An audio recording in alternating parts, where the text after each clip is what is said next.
You know, back when I was in the academy, we would follow every toast with a song.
You know, what's up?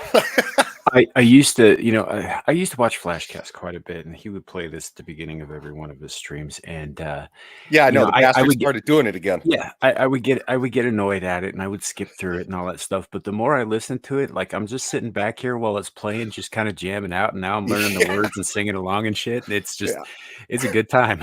It is, yeah.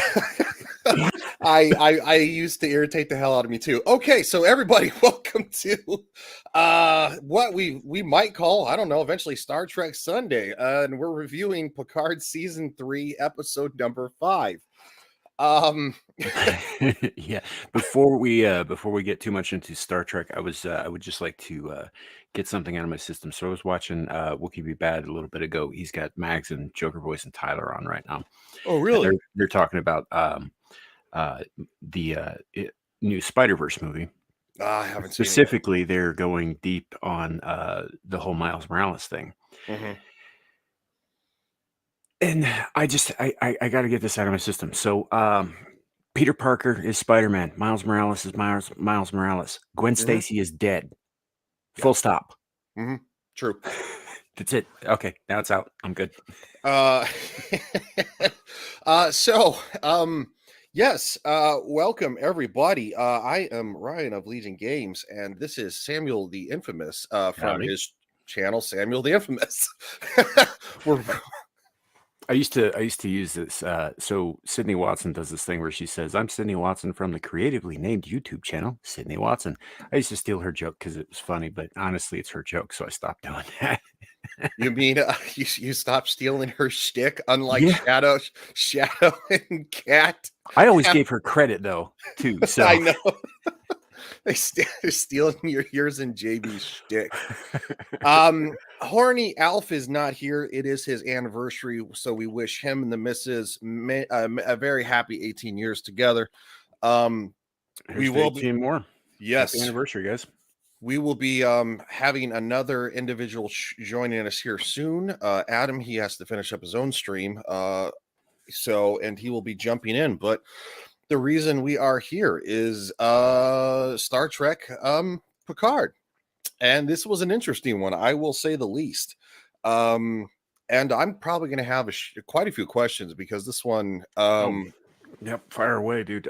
So episodes 5 and 6 kind of, and to a lesser extent 7, sort of slow down a little bit from the momentum that we just went through with the last 4 episodes, rather. Yeah. And I think that episode 4 was really a highlight. It was really a high moment in the season.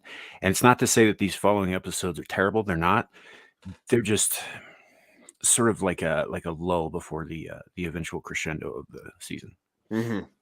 Okay. Definitely some interesting things happened that I'm kind of like, all right, I'm kind of confused on what's going on, but let's jump into it here. And I do apologize. I haven't been feeling well, so we didn't do Friday night's Royal Rumble. I've been having bad allergies, and I ultimately ended up getting a sinus infection. So I kind of bailed on several streams this weekend, and it was loaded with streams that I had intended to be on, which really kind of sucks. I had to bail on some friends this morning. I woke up at 6 a.m. I'm like, dude, I still don't feel good. Sorry, guys, I can't make it. And it's like, fuck. It's like 4 streams. This would be the 5th one, and it wasn't until later on today that I felt good. So anyway, enough chit-chatting for me. Let's jump into this. Here we go. Gosh darn it with the stupid thing. Sorry, I hit the wrong button. Idiot moment. So we open. Okay. The way we left it is Jack had this like super weird vision. That would be Picard's son. Had this wild vision, and this is kind of the opener. It's the bridge. Everybody's doing their thing in this. Excuse me. What are you doing? Yeah, sometimes I really hate it when shows do this kind of like cold open shocking thing, and then they go back to like, oh, well, like 30 hours earlier or whatever. Yeah, I just pulled an arbitrary hour out of my ass, but yeah, that's like a trope that you get with a lot of television shows, and I find that annoying a little bit because it's like I know what they're trying to do. They're trying to hook you with this like what the fuck moment, and then get you into the story, and that's, I mean, I guess it's tried and true. Otherwise, they wouldn't have kept doing it for the last like 60 years of television, right? But it's just, I find it personally annoying. I don't particularly care for that kind of cold open. I don't either because, of course, you watch it and you go, what the immediate thing you think is, what the fuck did I miss? Like, did I miss an episode? Like, what happened? It's like, you make yourself think. It's like, okay. And if it's been a while too, like if it's a hiatus break over the holiday or something, it makes you think that you missed like the episode leading into the Christmas season where they left off. It's like, whoa, did I miss something? Yeah. The non-linear storytelling it doesn't really work for me in a visual medium. Yeah, I'm not a super fan of it, but it does go pretty quick. So, but still, it's kind of like the shock and awe of it right here. I know what you really are. And this is something that nobody. I have no idea what the hell it is. Yeah, it becomes revealed, but it's like drip fed to you. They get into some Kurtzman Trek, some JJ Trek kind of mystery box. Like, we're gonna hint at stuff and never really answer it. It doesn't get answered till like the fucking end of the series. But it's, in retrospect, it's kind of obvious given how things ended up. But like, yeah, just going into it cold like this, I could see where that would be very fucking confusing. Yeah, and as somebody who recently against yours and Alf's better recommendations, I've watched part of Discovery. I can very much see how this crosses over now. I gotta ask, dude, how far did you get? Hold on, I can look. I'm not gonna stop. I'm gonna be honest, dude, and you're gonna be like, what the hell is wrong with you? But hold on. I saved the marker where I left off. I got to episode 9. I'm on episode 9 is where it wow. I got a long way deep into that stuff. Now look, I'll say this. If it wasn't named Star Trek, I would probably actually be somewhat okay with it. But it's called Star Trek and it's not Star Trek. Yeah, it's Star Trek produced by Yeah, what the fuck was the name of the guy who ran Arrowverse? You're it doesn't matter. I didn't really watch the Arrowverse, so I'm drawing a blank. I did the Flash show was pretty good. The Flash show was pretty good for the first 2 seasons, and then it got like, you know, little discombobulated. Yeah, and then it started to reflect in their budgets because they got, you know, less and less money because fewer people were watching. Yeah. I haven't really watched a whole lot of CW stuff since like Smallville. Yeah, that was my last go round. All right, so we've got Jack obviously acting out of character from what we've seen before. The only clue we have to this is some of the cryptic shit that Vatic said early on about, like, you know, do you even know, you know, blah blah blah. We're after the boy or whatever, and they don't really tell you anything about it then, but that's pretty much your only clue up to this point, except for the weird vision shit that Jack had just before the credits in the last episode. Yeah, with the red door and you know the veiny kind of like roots or whatever kind of spreading around. Yeah, it feels a little bit like the Upside Down, doesn't it? A little bit, yeah. Yeah, like I don't know, the Mind Flayer from fucking Stranger Things is bleeding through. And again, as much as I enjoyed parts of that show, also very mystery boxy. Yeah, I've also seen it in another franchise too before, even Stranger Things. I'm gonna think about it through the whole episode. I don't know can't remember if it was like an actual show or a video game, but I think it might have. But the kind of the same premise rings true. It's like these veiny kind of like roots that kind of like, you know, web out.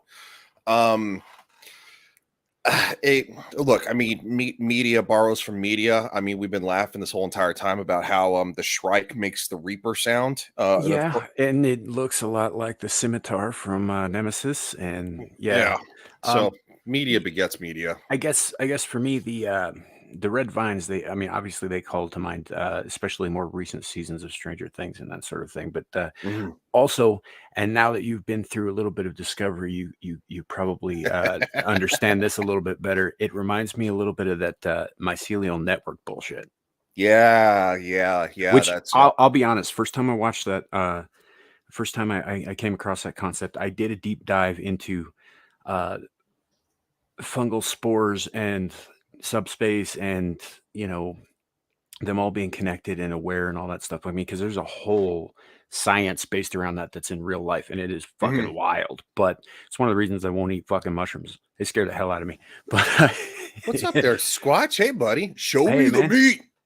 But yeah, the way that it's used in there, I thought initially was an interesting concept, but then it just kind of gets dumb. So, but it's got that same kind of tenderly feel to it. Well, even in the Last of Us television show, which I did finally finish, I have my nitpicks. The game did a lot of stuff a lot better, of course. I mean, it's the game. Yeah, the same kind of thing with the fungal intertwining with everything. But you know, so media beget. I mean, I get where they're coming from, but it is a little confusing because you don't understand what's going on. That's the thing. There's some real science behind the mycelial crap, but it's Star Trekized, I guess. Yeah, it's there's a lot of stuff that they've kind of Star Trekized. 78186.03. We've limped to the edge of the Alpha Quadrant to pause for repairs to our warp core and other essential systems. Well, at this point, Riker's still in temporary command of the Titan. Perhaps our return to Federation space has offered us a bit of a reprieve, so now we have a chance to focus on all the other pressing matters. How the hell did a changeling get aboard? Now, we have sped it up. That is for copyright concerns because we don't want to get clipped. We even made a funny story. Yeah, shoot. Okay, so the last episode we did, episode 4, I did get claimed on it, but they did not take it down. See, mine got blocked. I know. I was checking yours too. What's funny about that is, so you were saying that you got resolves on the disputes for the first 2, right? Yeah, no, the very first 2 that we did, they finally released them because they didn't respond. Okay, so they released the first one for me, but the second one, Paramount decided to fight, and that's been taken down. Really? Yeah. And they didn't respond to me. That's so weird. No, they didn't. Yours is still up. So what I did was I posted a link to yours in my community tab saying, hey, I'm working on this, but for right now, if you want to see the episode, here it is. Go to this channel. So, wow, that is strange. Yeah, they took that one straight down, and I'm still waiting on a resolution on episode 3. But 4, they didn't, obviously we were up the whole time. They didn't take down the stream while we were live. It was never blocked. I don't even know that I necessarily had to dispute it, but I did, just because of the claim.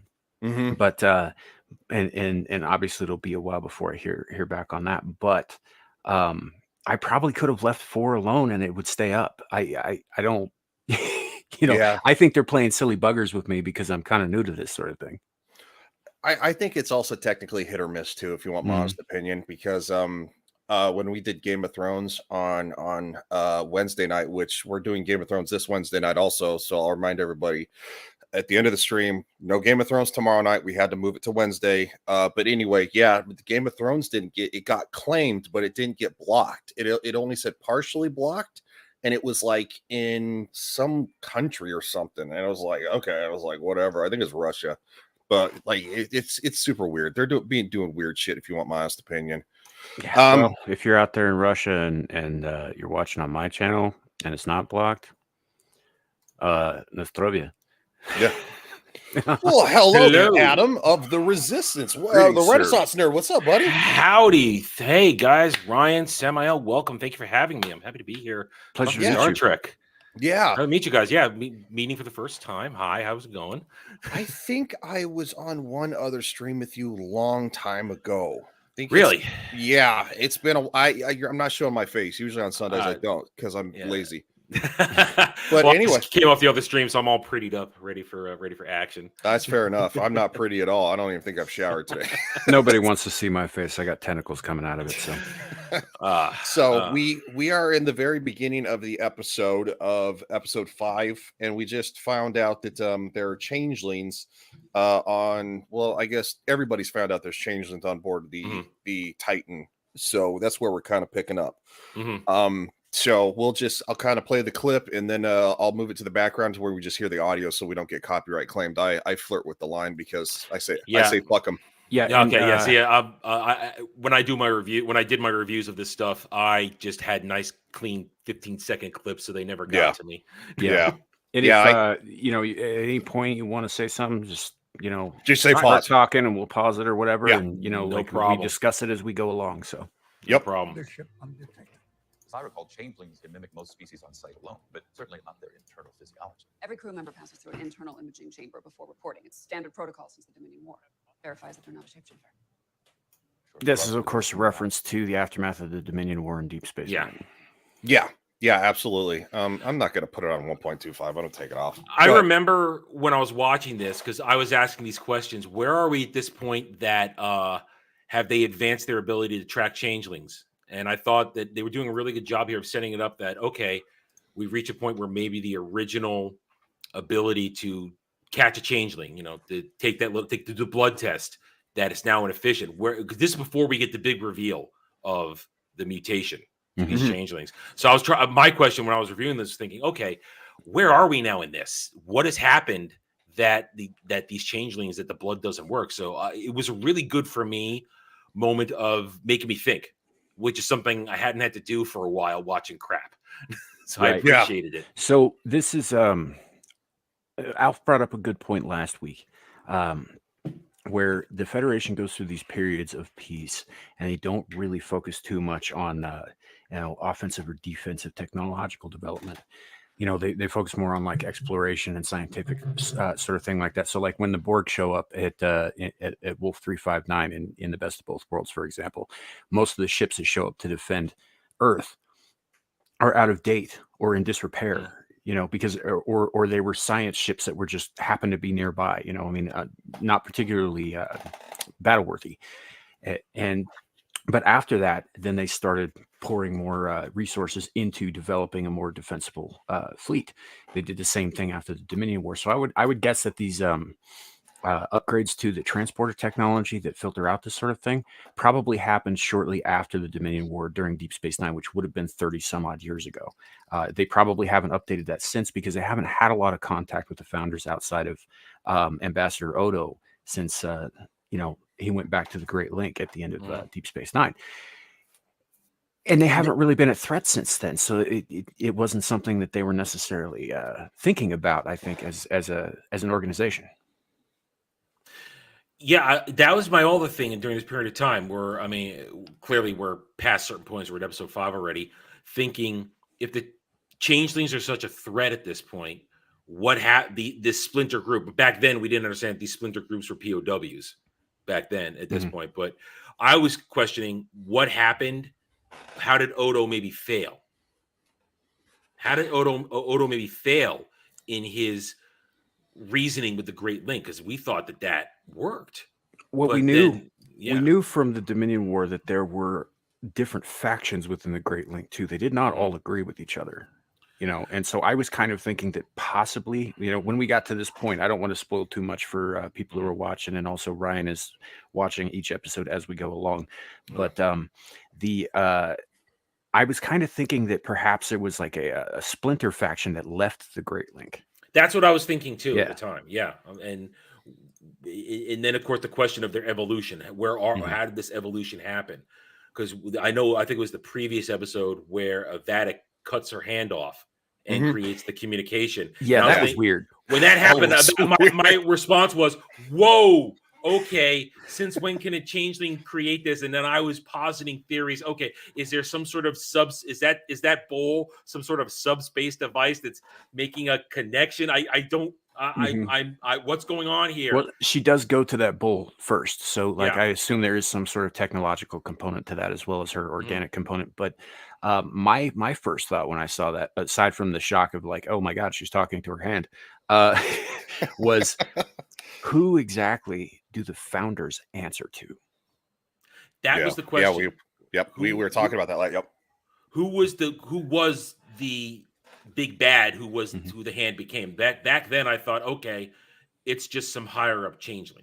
Yeah, and that was my initial thought too, because the face isn't distinct. It's kind of rudimentary. And I think they did that on purpose, not so much because they were having trouble with CGI or anything like that, but because they didn't want you to guess right away who it was. Yeah.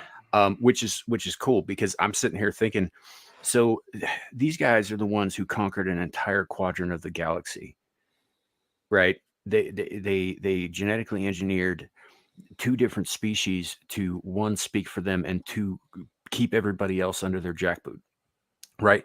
These are not people who answer to anyone else, especially not solids. There was another question there too. When the voice, the hand thing was threatening Vadic, I'm thinking this is a definite departure from changeling society, because what is the number one rule among changelings? You do not harm another changeling. And this one was threatening Vadic with death. And so I was thinking, I was trying to at the time put the pieces together. Okay, something has happened with this faction that they're disregarding the very thing that held them together as a species. That's a great point too. That's a great point. I missed that the first time around too, because it's been a while since I watched Deep Space Nine. But you're right. Yeah. Even though the founders, specifically the female changeling, they viewed Odo as a threat and a traitor, and they still would not harm him. And he had trouble understanding that because he grew up among solids. But they would not cause any harm to him because he was one of them, because you do not harm another changeling. And even when he killed the other changeling that caused him to go on trial in the Great Link, they didn't kill him. They cursed him, as they saw it, with being solid. And in the end, even though he hit with his affinity for solids, and we'll get to that episode someday. It became a curse, because to be held in one single form, realizing he could never alter himself again, that was an abominable punishment to a changeling. Yeah, it was like cutting out one of his lungs. Yeah. So when to hear what I believe is another changeling yelling, "I'm going to kill you if you fail," I was going, "What? Okay, I need to know what's going on here," and that's why I was giving this show a lot of praise, because it's making me want to come back and answer these questions. Yeah. They did some cool stuff, and I like the fact that they tied it into old Trek and not new Trek. I mean, there's some new Trek stuff they couldn't get around here. Matalis did the best he could, but he did. He really did. But there's so much that not only, it's not just member berries though. They actually weave things that happen into the past are important to what's happening now. I mean, it affects what's happening now. That's cool. This episode alone, with the member berries it delivers, the nostalgia, and I won't use member berries. This show is pure. This episode is pure, proper nostalgia that gives me a closure I didn't know I needed. Yeah, I didn't know I needed this closure in this episode. So, yeah. All right. Well, you know what? You might be trust me, like I said, I was kind of had some questions about some of this stuff, and I did a little reading, not much, but it's like I guess I can kind of understand what you guys are talking about now a little bit. Well, I'll ask questions more later on, because this is one of the reasons. Yeah, we're gonna go through more Star Trek later. Yeah, you got Ryan needs to catch up. I've never watched Deep Space Nine. Ryan, you got to know, I have a crazy ass memory.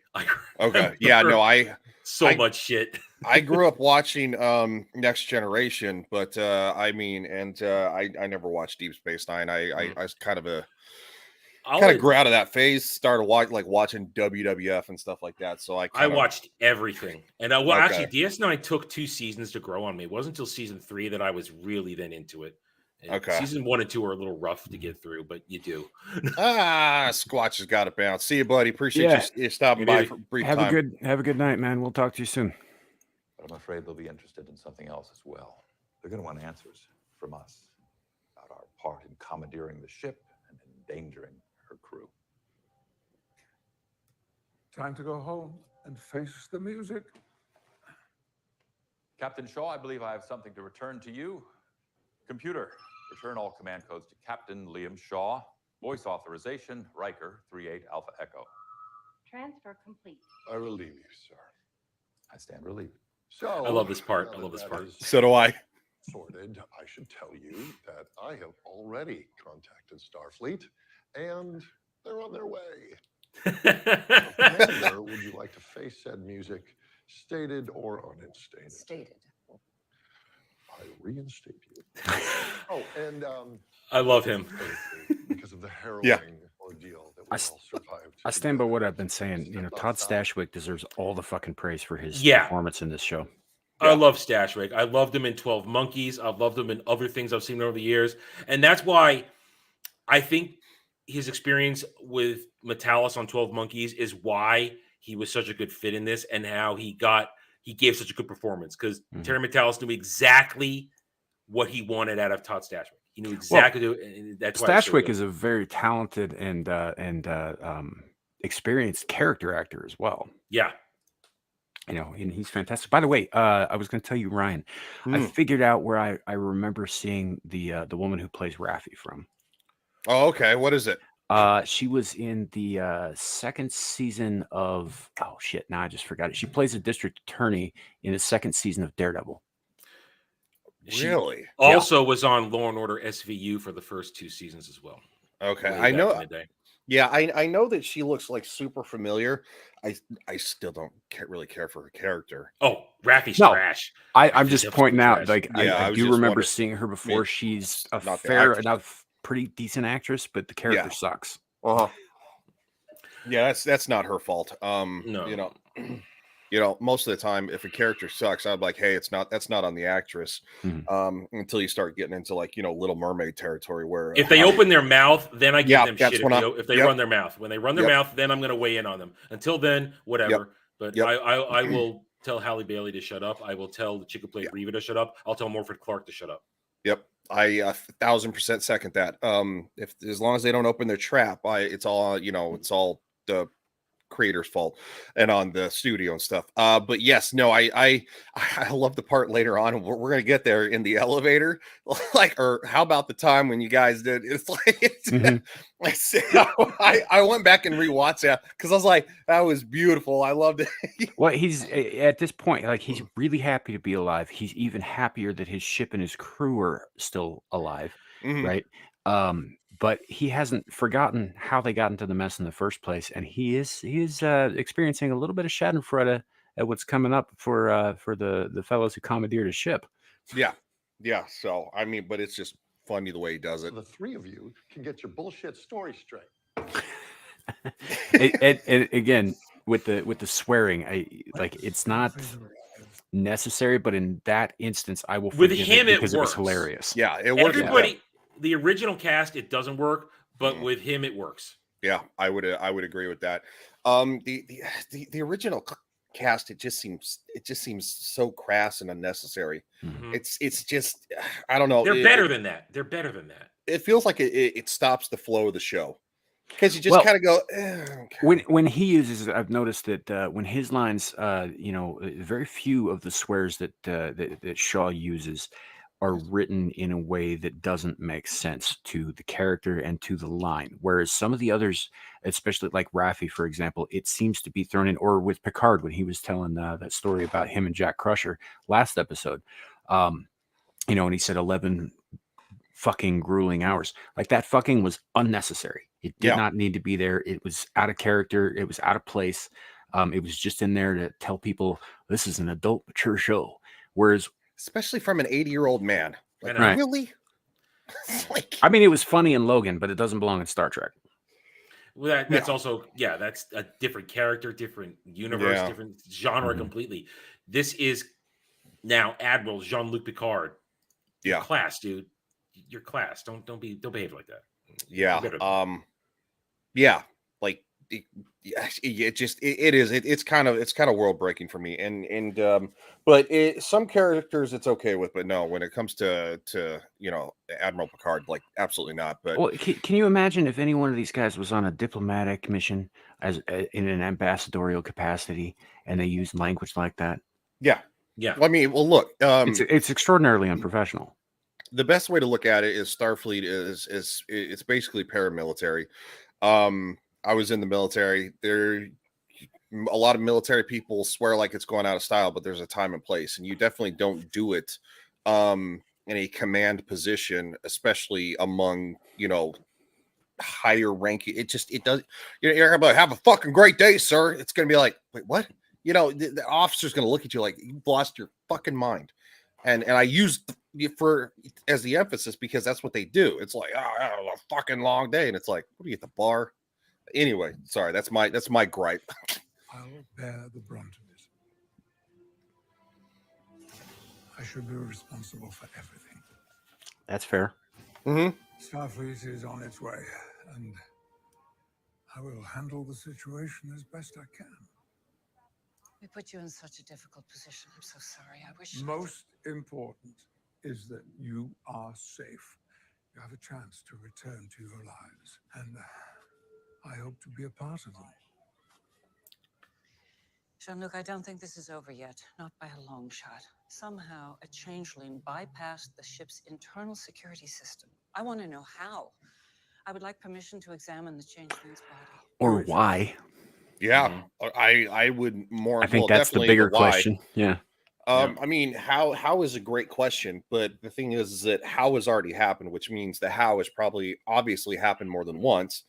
If you wouldn't want my honest opinion, Well, here's the thing: like they might be talking piles of clay dough, like Shaw said, but they're not stupid. They're technologically advanced in their own right. I mean, they probably wouldn't take them long to figure it out, especially if they spend enough time hanging around human engineers, for example, which probably is what happened, because generally when they infiltrate, they do it well in advance of the time for them to achieve their goals, and so the how really doesn't matter at this point, but the why I think is more important. Well, I think they left the why because of what happens in this episode. It's the door opening for Ro, you know. Sure, I get that. But if I were Beverly Crusher, the question I would be asking in this moment right here is why. Mm-hmm. Yeah, that's fair. That's fair. Yeah. Well, maybe if we come from perspective of, she's thinking maybe from the doctor's perspective, the how is the question at first, because that's where her mind goes. How are they beating our tests? That's where her mind goes first, because Beverly does some great stuff throughout the rest of the season in terms of putting pieces together and figuring things out. Oh yeah, and especially in the previous episode where she's the one that figured out they're in a living that this nebula is basically one giant pregnant thing that's going to give birth. I loved how in that episode it was all show don't tell as she's putting it together. Space baby. I loved how that was done, and I think Beverly was treated with a lot of respect in this, where they gave her stuff to do, and they properly let her behave as she would as a doctor first. At the same time, then she easily switched from mother to doctor. Mm-hmm. And at this point, she's in doctor mode. That's why I think she's asking how before why, because that's the most pressing thing from her doctor perspective. That's fair. Yeah, I think that's a pretty good point. Yeah. Anything that shines a light on Vadic's intentions for you and Jack will strengthen our case with Starfleet.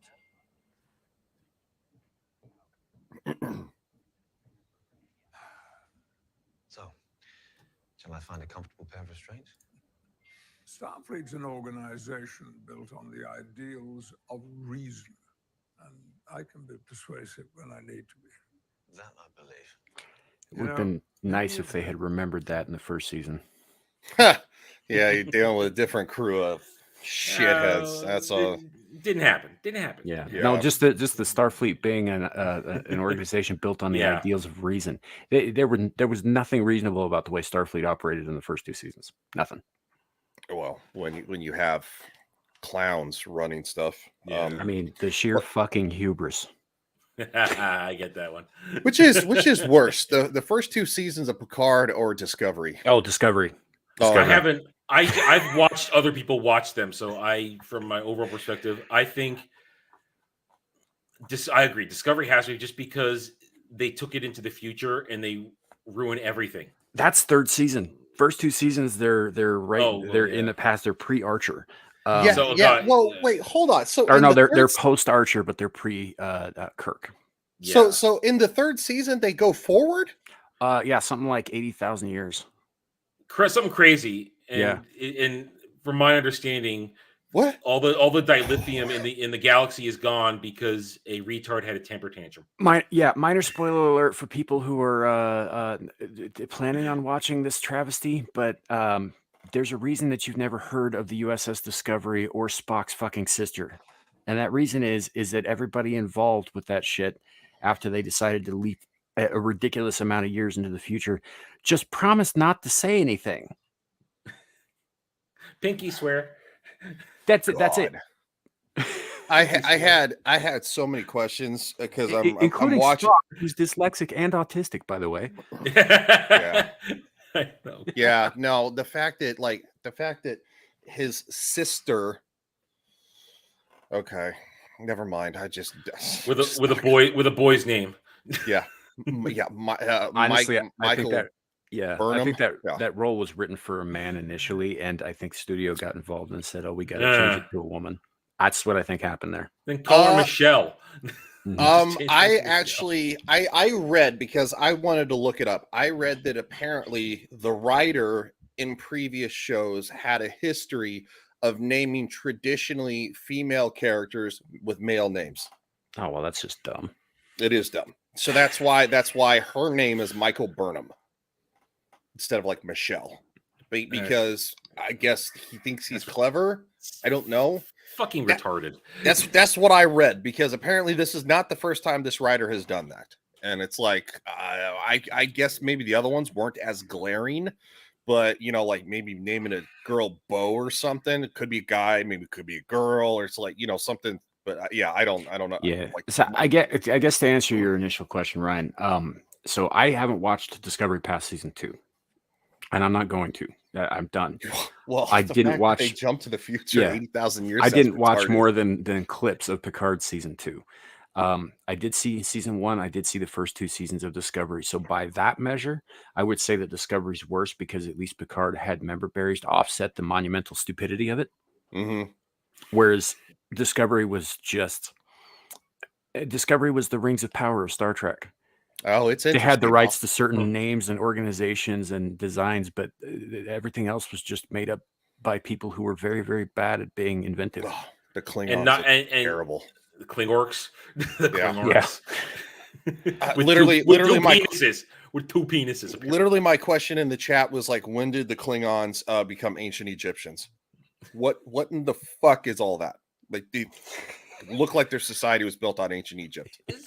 People who don't care about lore and source material. It's the same assholes who keep getting rotated through all these goddamn franchises they've been destroying. They don't care. You know what's funny? Just move on to something else. So Alf got me back into Star Trek Online, which I am still kind of regretting a little bit. But so they wove some of the Discovery timeline shit into the game, right? By jumping certain characters to the future, like, you know, and doing that kind of thing. And something that they don't really directly address is why the Klingons from Discovery's time look so drastically different from all of the other Klingons throughout, you know, Star Trek, with the exception, of course, of the STO Klingons, which they did address in an episode of Deep Space Nine, Trials and Tribulations. And Worf's answer: We don't talk about it. We don't talk about it. We don't talk about it. Well, I love that episode. Yeah, if you get into the more esoteric lore outside of that in some of the books, they do talk about it. What happened was, so while Earth was going through its eugenics wars and all that stuff, the programs that created Khan and his ilk, the Klingons were doing that same thing, and they ended up mutating their people. So that's what shut down their eugenics program. Was like, that's why the Klingons look so different than they did in Kirk's time, is because they fucking mutated their whole planet. All right. But at least they come up with a reasonable explanation. Yeah. Well, Discovery's not reasonable, so. No, it's not. Gosh darn it. I hit the wrong button. All reaches of the galaxy have found their way to Starfleet. Perhaps you might consider choosing a more honest vocation. Starfleet? Me? Such a brilliant man, you haven't really been paying much attention, have you? No offense, but when Starfleet is done with me, I'll be on my way. Well, just so far in the series, and Ryan, I asked so far because this is, I think, as far as you've gotten. But what do you think of the character of Jack, guys? I love Jack Crusher. Okay, he was kind of like Shaw. He has Shaw had his moments where he really irritated me. But the character's grown on me quite a bit, like a lot. Jack, I think, is a little bit slower of an intake, if you want my honest opinion. Yeah, so I don't hate the character, but he's kind of an acquired taste, and I think they're kind of doing that in a slow way. For me, I'm coming at it from the perspective, again, old school TNG. To me, the creation of Jack Crusher rights the wrong of Picard not having a family in TNG. Mm-hmm. And that one of the themes I ran on when I was reviewing this is that Terry Matalas very carefully, with respect, goes about correcting a lot of things that happened in TNG or things that didn't happen, like giving us a Picard-Beverly relationship, giving us a son for Picard, and other things that happened for the remainder of the series. I'm going to be careful. I don't want to spoil things for you. So he very carefully says, I'm going to give you what you always wanted in terms of these closure aspects of it. Yeah, no, I think that's a great great point. Yeah. Kohai, what's up, Kohai? Says, hi, everyone. Hope you're all having a great day. I'm just lurking, trying to get more photos to add to my meme stash. Well, you're not going to get any more photos of Samuel because you're not going to get any photos of Samuel. You know, unfortunately, Kohai and I know each other in real life. So. Oh, really? Wow. Yeah, okay. We met years ago at another place and time. So, yeah, she's our resident memer for my channel. She makes most of our memes and our fun things. But yeah, I should probably show this. glad to have her here though. She's a great supporter of the channel. She supports Ryan's channel. She's good people. She made this.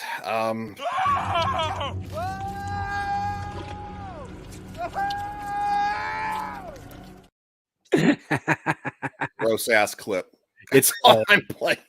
He won't play the whole thing because it goes on for a while. It's like a 19-second clip. Yeah, it's like I think it's like 15, something like 18 seconds. But no, and most of the time, people leave the stream if you play it, and a lot of the panelists too, especially the girls, they go. Yeah, and they don't like it. It makes people uncomfortable. Yeah, they don't like it one bit. Yeah, you can laugh all you want, woman. You know what? It's some of her finest work, honestly. But so getting back to the Jack Crusher, I initially had an issue with him, not right away, but like when we got around to this point, when he started seeing the visions and started getting a little weird and stuff, it wasn't that part of his aspect, but here where he's standing in the hallway talking about his feelings. I got kind of a real CW, like, Kurtzman Trek kind of vibe off of him for a minute, just for a minute, because the rest of the time when he's not doing this, when he's not standing there talking about his feelings, he is a very direct and competent character, and I appreciate that about him. He's very good at being Jack Crusher. I mean, he's got all of the hallmarks of a great rogue like Han Solo. Yeah. Well, that was the great thing about Ed Spielers, though, is that he, with his attitude and creates Jack Crusher, he's making us like him from the start. At least for me, he's giving us good development right away, and he's earning what we like about him bit by bit, and he's growing as a real character should. Yeah, and that's I guess that's kind of where I was getting with that, was that I wasn't sure about this at first because. Like Mags keeps telling me, Magitech Mags, she keeps telling me that I might be a little bit too sensitive to this kind of thing. Oh, I think most of us are, yeah. And I think in this case, yeah, she's absolutely right. I was being a little too sensitive. I think what I'm seeing here is not, bullshit feelings in hallways so much as I'm seeing actual character growth and development. That's what you're seeing. You're seeing a father trying to connect to his son. Yeah, and it took me a minute to make that, I guess. Deduction about myself and all that. By the way, Adam, are you a Kroll fan? Very much so. The glaive is very good. I had to ask because I know that thing. Oh yeah. The glaive is a very big deal. I'm hoping in the coming years to be able to license its use. So nice. I'm gonna have to. I have plans for the glaive. I love the glaive. Well, I'm a huge nerd. I think we're all sitting on a live stream talking about Star Trek. I think we're all as being the stupidest nerd on this live stream for watching 8 episodes of Discovery.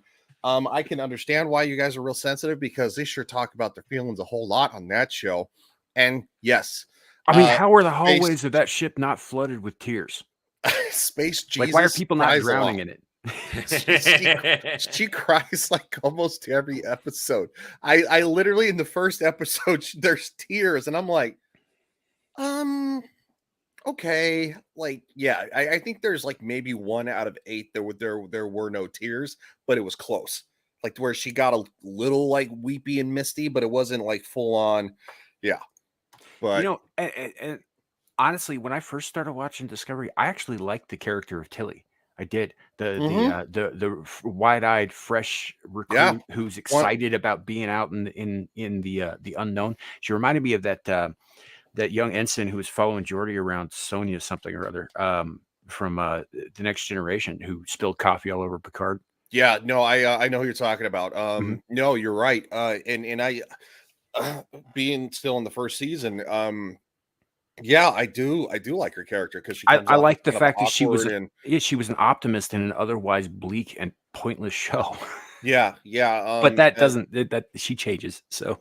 Oh, great. And she also too. I love how people are saying like she gets like I guess like she gets chunky. She doesn't seem like she's super like body positivity yet in the first season. Not yet, although I would say for a military organization, she's probably not up to standards. Slightly curvy. Well, and they do address the fact that she wants to be a captain. And of course, I know we're not talking about Picard, like, we're talking about Discovery, but it is all relative. Because so, like, Michael makes her run around the freaking deck and stuff like that, try to get up to PT standards. I was like, okay. And then of course, and by the end of the episode, she does take charge and start running on her own. And I thought, okay, that's some decent character development. It shows a willingness. But yeah, there's a lot of grind. Somebody who has not watched it, I have seen things that I'm like, okay, I can see where they were going with that. And then there's other things. Like, I got something for you that you can't unsee. So the guy who plays Saru, right? Yes, he's the fish man from The Shape of Water with the fish sex.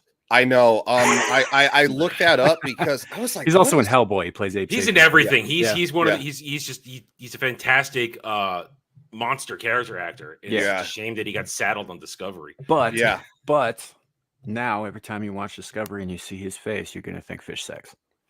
Well, I haven't seen that movie. I did like I said, I did look him up because, like, okay, this is a part of us all being a little too sensitive. I noticed the shoes they saddled him with in the episode, and I was like, he's got to be like a drag something, like he's got to like cross, something like that. And I looked him up, and I was like, I guess I'm wrong. Because like they have them like these weird platform, like giant platform heels. You think you would see like a drag queen wearing or something. Mm-hmm. And I did. I immediately thought about that. And I was like, because they have so skewed all this garbage into, entertainment that your mind immediately goes there. Like you're talking about, Jack talking about his feelings. It's because you watch Discovery and that's all they do is talk about their feelings. I mean, not just Discovery; it's decades of television like this. Not just Star Trek. There's it's decades of abuse. I'm like an abused wife. Every time somebody cries in a hallway, I flinch. You can't say abused wife. That's making light of domestic abuse. What do you think this is? I was in the house. It's domestic. I know, right? Well, that's what people say. You can't make light of. It's like, well, look, okay, they browbeat me with their fucking feelings. Oh God, I think the only episode of that show that I actually didn't have a whole lot of issue with in the beginning was the one where they're stuck in that time loop where mud or whatever, and then by the end of it, like they replayed it too many times. It's like in a typical episode, like the X-Files did it, they replayed it like 4 times. In Discovery, they replayed it like, I think it was like 7 in a standard episode. And by the end of it, I was like, oh my God, advance the story. I mean, every science fiction show has that fucking episode. Yeah. Every science fiction show does, but some of them are better than others. Yeah, this one wasn't. Stargate did it really fucking well. Oh, you see X-Files did it the really Groundhog Day? Groundhog Day. Yeah. At Groundhog Day and Stargate still whenever you do a poll, literally always top 3. It's one of the best episodes they've ever done, and it's just a stock science fiction, time loop episode. But it has meaning, especially at the end when O'Neill's has to remember what happened to his son to convince the guy to stop. I mean, that's just I love Stargate. I love Stargate. Yeah. No, I like Stargate too. Too bad because aren't they remaking that? They're gonna fucking ruin that. It's Amazon. You don't know. Then it brings a power failures. Judging by what Bezos said when he bought the MGM catalog, I would say yes, they're gonna fuck it up. However, after Rings of Power, maybe not. Well, here's the thing: they did announce that they're doing it. I did a video on it a couple months ago, but all the original guys, Malozzi, Brad Wright's back.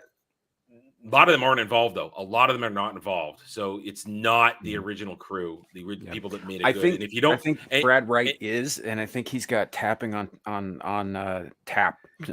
For directing some stuff. Well, all right. Amanda Tapping's a great director. She's a great director. Yeah. But if you don't have Peter DeLuise to showrun. Well, I mean, look, we could say this: James Mangold's a good director too. But look at how Indiana Jones 5 is shaping up. It also has to do with the studio that I know we're getting sidetracked, and it's so easy to get sidetracked with all Nerd. this.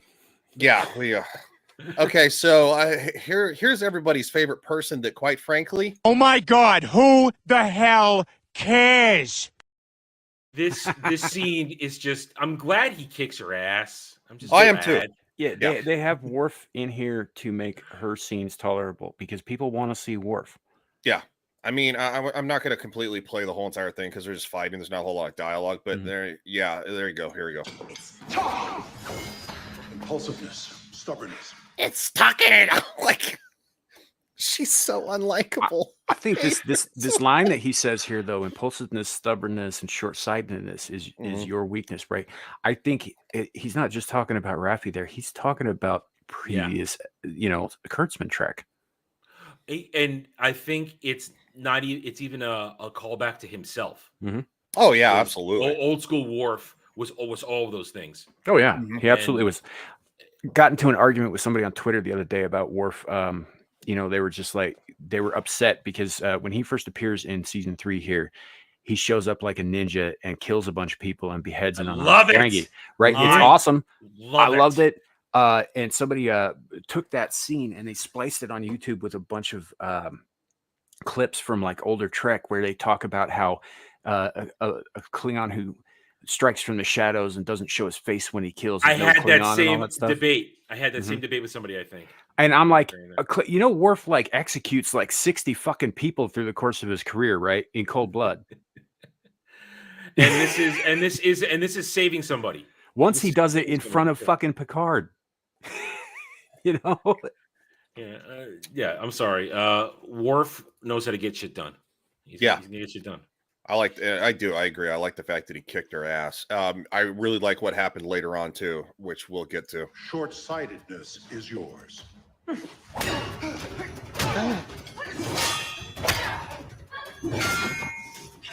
That's a good hit on the side there. I love that.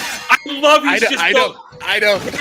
Classic master going one-handed, hand behind my back. That's how much I own you. Not to spoil too much, but we find out later in this series exactly how heavy a mechleth is, by the way. So that's impressive.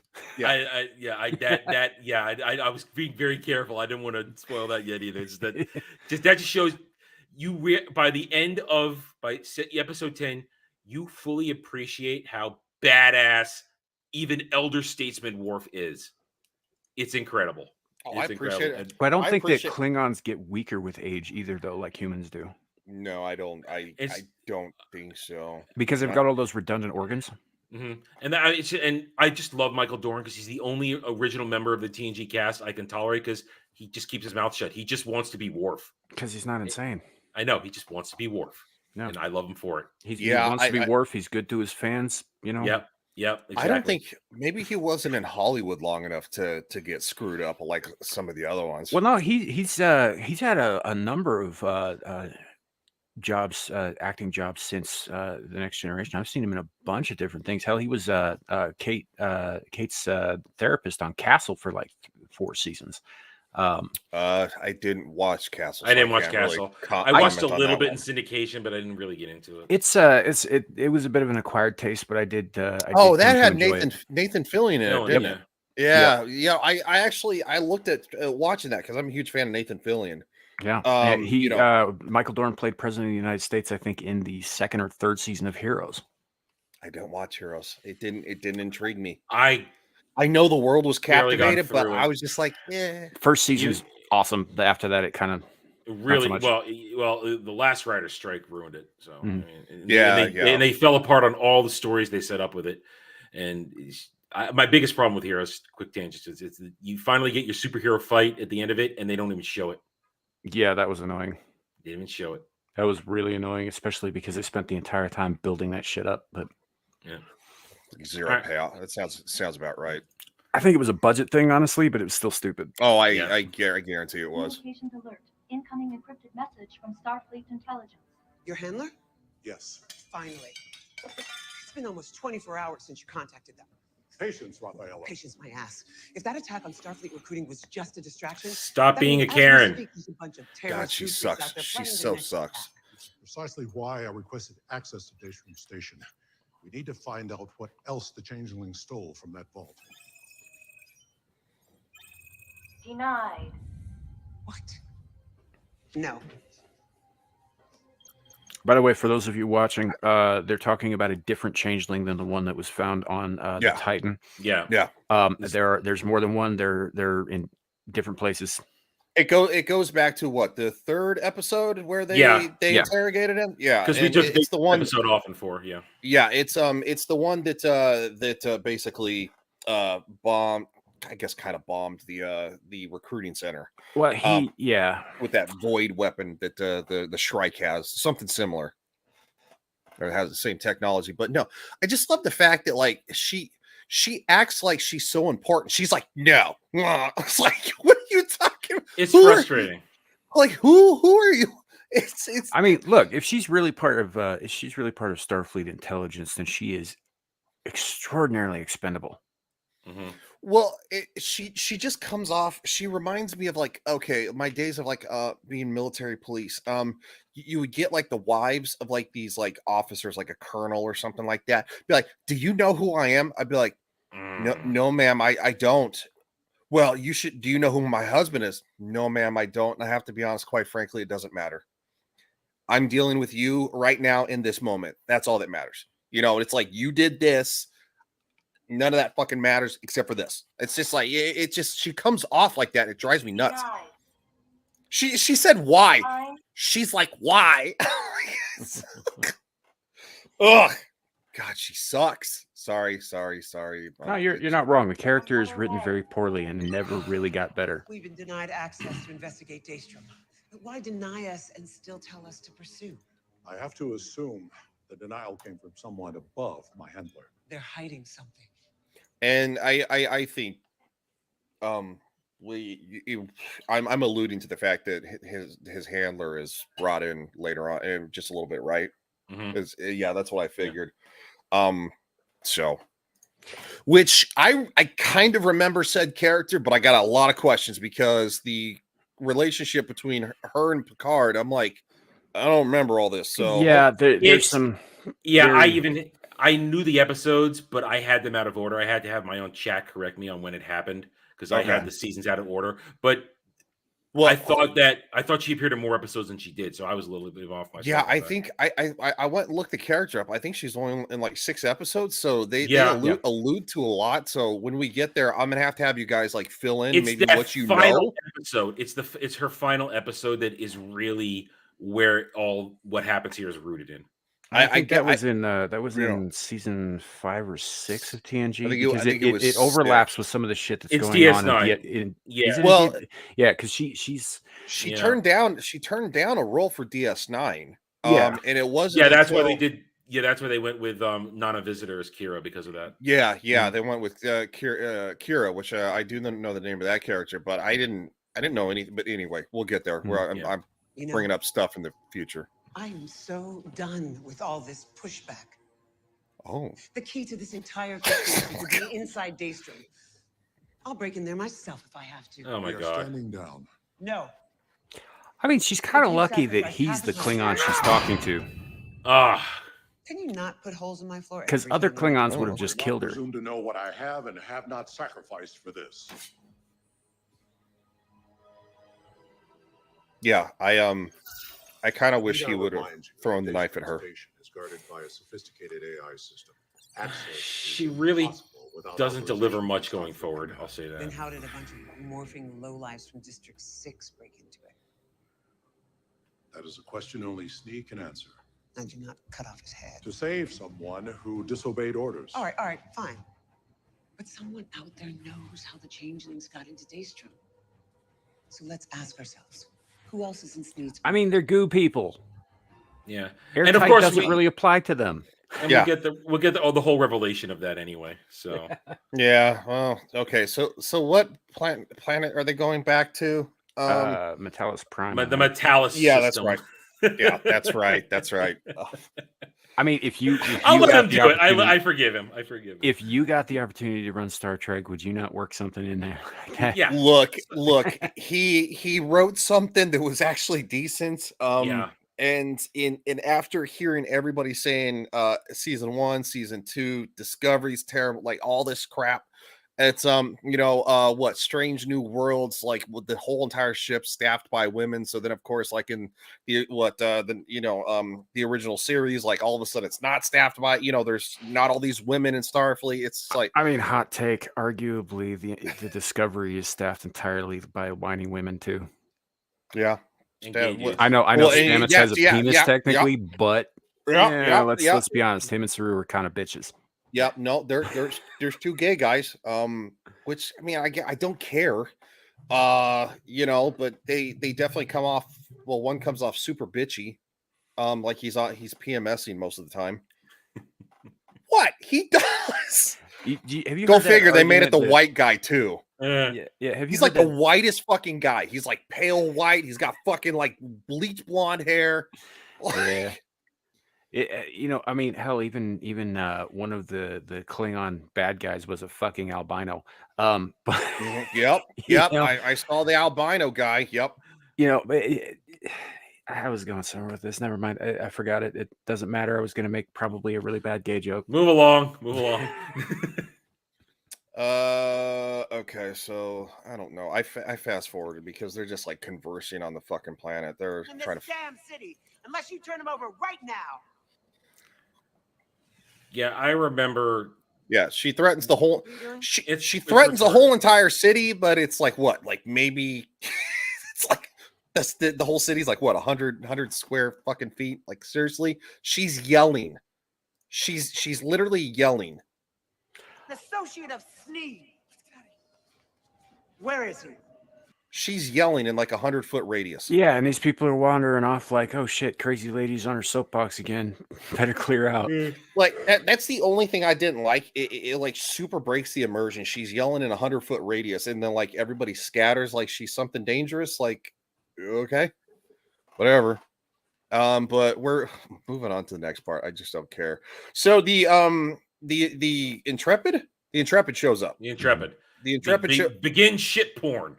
Yeah, shit porn. Dude likes me some shit porn. This is Alf's favorite stuff too. I mean, he just I gotta swing. say, from this point forward, the shit porn.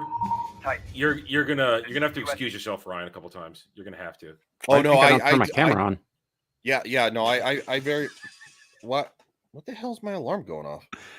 I don't know. 'Cause it's time for shit porn. Next episode, it's a goddamn orgy. Next episode. Is it? Well, because fuck. When they were, I did like the ship porn when they were riding the wave in the Nova. With the babies. The contractions. Now the innuendos were out of control. Samuel and Alf were all laughing our asses off. Like I can't tell you how many fucking jokes we made about. When I ship porn, I mean like ship porn. Next episode, I have a whole metaphor. I have a whole joke that I have with it. I'll tell next week when we get to it. But he's got a whole portfolio of I got a whole stills thing. and screenshots. I do. I used it in my review. It was great. Call it his space spank bank. It was beautiful. It is beautiful. But the show only gets better with its ship porn going forward from this point. But that's the Intrepid, especially the final shot of this episode. It's just like, yeah, that's something that they did very, very, very, very well, especially in this season. Is that the ships look great? They look like Star Trek ships. Look like Starfleet. It's good. Yeah. I'll say this: the Discovery doesn't look too bad. The rest of the ships and the episodes I've seen, they look weird. I liked the basic design of this Discovery when it starts doing that like black alert, spinny shit. I thought that was really what weird. the hell's like? I'm like, if you actually look at the saucer section of that ship, it's not fucking designed to do that. No, it's not without like ripping itself in half. That's retarded. The disc rotates, but it's on like 2 pivot points. I was like, okay, whatever. And it like constantly seems to rotate. I'm like, I've heard that when it comes to Discovery going forward in that season, I mean, again, I'm watching other people review it. Aren't there like 5 seasons already or something? They totally don't properly regard physics and how big spaces are. No. On the interior of that ship. None of it makes sense. No. And just for the record, physics still applies to even space. I mean, yeah, and it should apply to the writing in a good science fiction show. I mean, and I know that they all take liberties because they have to for various reasons, for entertainment purposes, for keeping the episode short purposes, whatever. It's there's just a little hokey. There's an astrophysicist on YouTube, Becky Smethurst, and she did a reaction to the Stargate SG-1 episode Singularity. Mm-hmm. Right, where they open a gate to a world that's being consumed by a black hole. Mm-hmm. And they can't close the gate because it's forcing things through the wormhole, which is keeping the gate open. And I mean, and they did some stuff in there that was like obviously ridiculous, but there were things that they brought up and concepts that they talked about that actually apply to real astrophysics, especially when it comes to black holes and supermassive bodies in space and that kind of thing. It was very cool to go through this reaction video with this the person who does this for a living. Stargate SG-1 worked really hard to have some stuff be a little believable, especially because the military stuff. Yeah, because Sam was a physicist, so they wanted to make sure that she didn't sound like she's completely talking out of her ass whenever she saves the day. So see, and I like it if they try to try to put in a little bit of realism. Now, look, I mean, I understand that everything creative. Like, look, I love the Jurassic Park franchise. I even love the Jurassic World movies. I know that there are a lot of people like, ooh, like it's fine. I think we need a Fast X crossover with Jurassic World. The reason I love the Jurassic World movies is because it has the original Tyrannosaurus Rex from the very first movie. She's in all 4 movies. Yes, I call her a she because she was my favorite as a child, so she's kind of like my hero. And they are all female. They're all female. Well, yeah, except for the buck in the Lost World. But look, like the original Tyrannosaur, they call her in the book. I read the book. Her name's Roberta, or referred to as Rexy as a nickname. That is the Tyrannosaur in the first one, and all 3 of the Jurassic World movies. So that's why Rexy. Look, that thing was my childhood hero. I got a freaking model of it, toy on the fucking wall behind me. I can't fucking point because I'm dyslexic when I'm on camera. But anyway, yeah, I just look. I like it when they take like the characters, like in they pay homage to where things have come from, and I think that's what. So even though you can say a movie's not good, if they respect the source material, I can give them a break. You know what I'm saying? Yeah, look, man, I'm not against member berries as a rule. I'm not. No. I think that they have their place, and I think that if they're done well, that the majority of this season of Star Trek, they are done well. I have no issue with the member berries so long as they're not in there to distract you from the fact that they didn't really write bad, anything. Right? Yeah. This is everything Terry Metalis does is respectful, and it's there to remind us what was good, remind us that we're telling this same story. Yeah, and like I said before, the member berries in this season aren't just there for nostalgia. They serve a purpose. They serve the story. Yep. Yeah, no, I would agree with that. Oh God, Discovery what's with the track suits? In the gold trim, or what do we got? Bling? Like what the? Never mind. I don't want to talk about it. Let's just not. We're gonna go off on a tangent. We're gonna go. God. Wait till you get to Archer's jumpsuit. Captain, it's the Intrepid. We're being hailed on a secure channel. So they're sending over a shuttle of security officers. Shuttle. Yeah, that's weird. What's wrong with their transporters? Apparently the security officer is insisting on a shuttle. Strange. Shuttle en route, Captain. Seven, I may have to ask you for one more favor.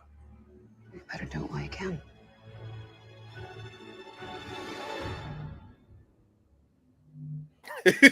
Now, this part, I love this part. Yeah, now it's not out of the ordinary for there to be an officer in Starfleet who is wary of transporters. This has been like an established thing, starting with going all the way back to Bones McCoy. Yeah, and there have been plenty of transporter accidents throughout the course of the several series. So I mean, like, it's not.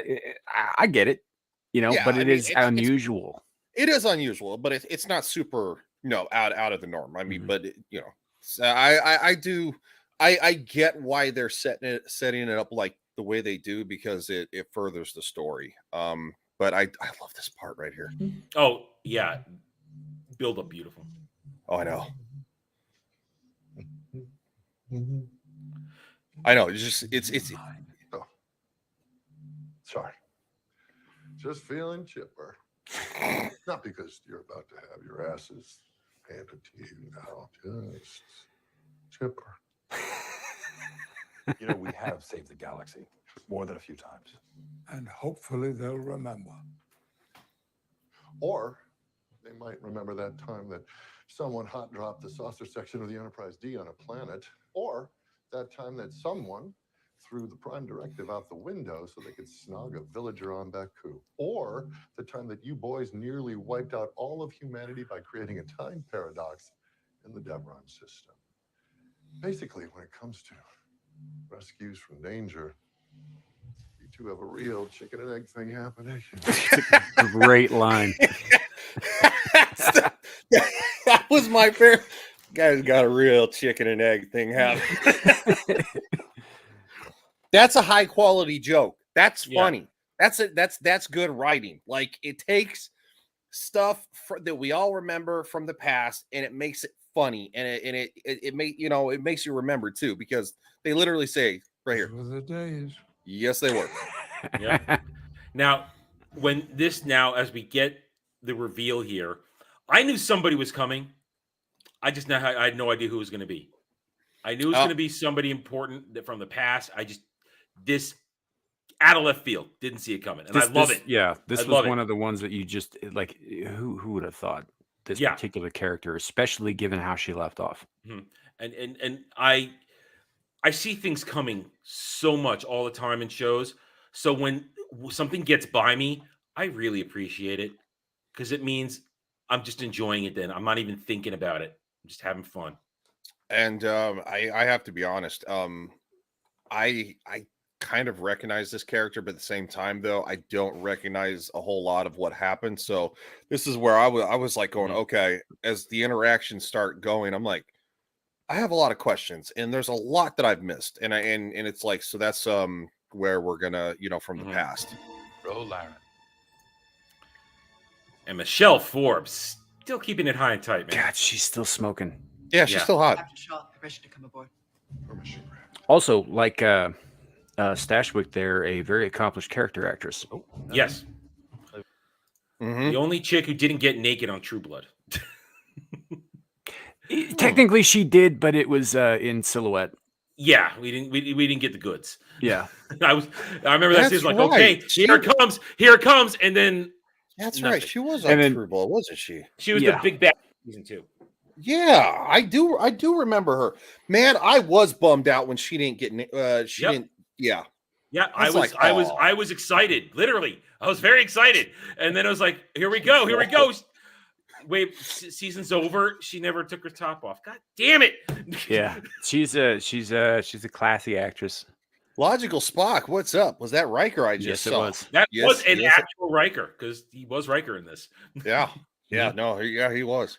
And I think getting a lot of the old cast back together helped them. We've been talking about this. Get them back into actual character form, because I've heard a lot of negativity about the fact that it just didn't seem like the portrayal of Picard and all that stuff was just so off. And here's how I. No, go ahead. Riker in particular, as we discussed the last episode, like, he was coming through a period of intense grief. Never back.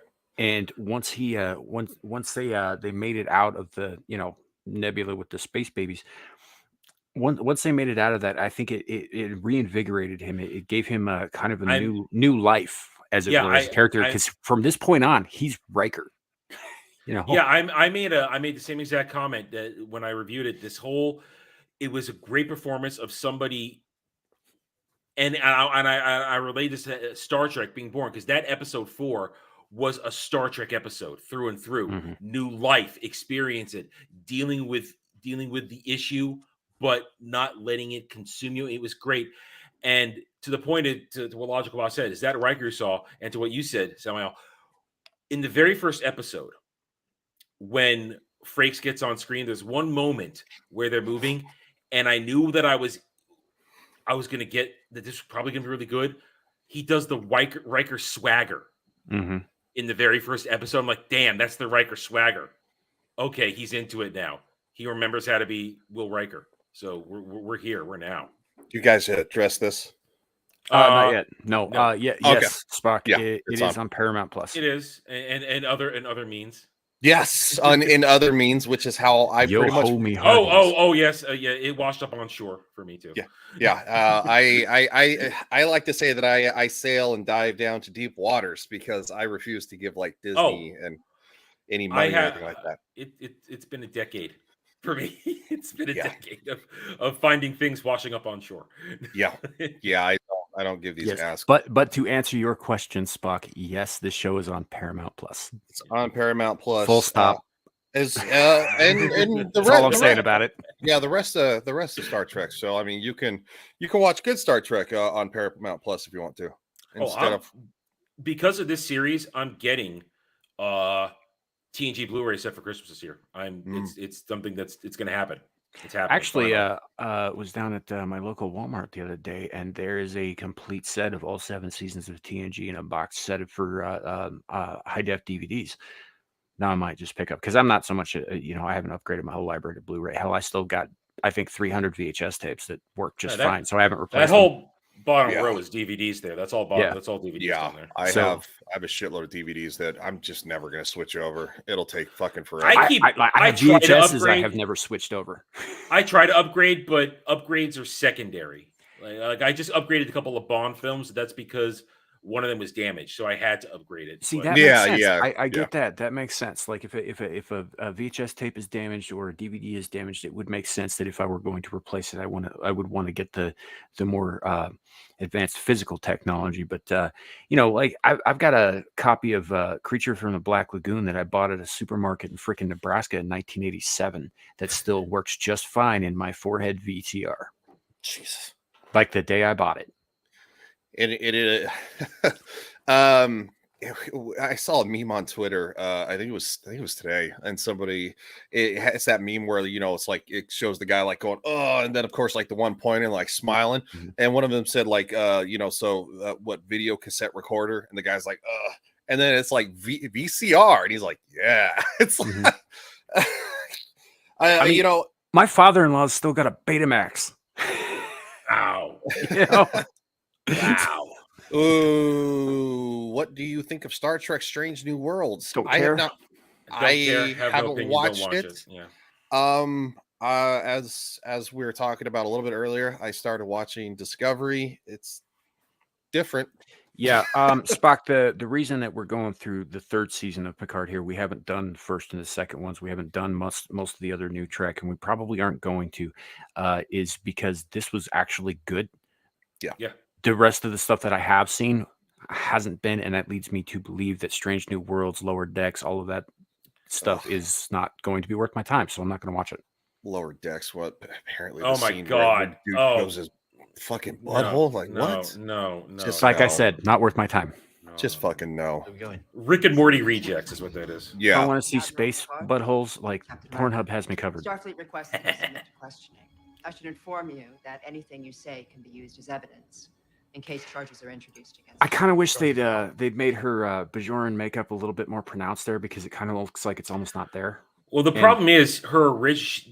When she originally appeared as Bajoran, they gave her ridges right here, and then they changed the Bajoran facial structure for DS9.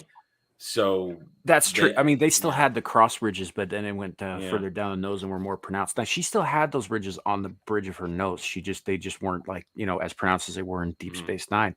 But because she's still like, I think she's still wearing her. Is she wearing her Bajoran piece here? No, piece? she doesn't. No, I didn't think so. There's a reason. With the reason There's she's not wearing plot. Yeah, I couldn't remember off the top of my head because I haven't rewatched that yet. But yes, but yeah, like typically a Bajoran will wear a religious and cultural piece on their right ear. And that's also a dead giveaway if for whatever reason the nose makeup is not like, stand out too much. But she doesn't really have that. So when she walks up, she looks more like Michelle Forbes here than she does like Rolaren, if that makes sense. Yeah, you'll trust me. Which you said it's been a while since you've watched this episode and you didn't get a chance to rewatch it. They explain that. Treason. Not treason. Dun, dun, dun. The long looks. Spit us out after this. I mean, we learned from Discovery they don't execute you for treason anymore, so whatever. Oh, I know, right? You're gonna serve on the Discovery because you stuff. Now, I like this scene because it's playing to his nightmare. It's like I had the nightmare that I was wearing this and I killed people that I actually like. Yeah, and I like that Seven doesn't get that. She thinks he's just rejecting Starfleet because of who his father is and because of his history and all that stuff. So she's just like, just fucking do it, dude. And she's not seeing that he is having a reaction to something he hasn't told anybody about. Yeah. And he doesn't mention it until later on this episode to his mother. But it's the final scene. Doesn't go into full detail. Excuse me. It's best to hide you in plain sight.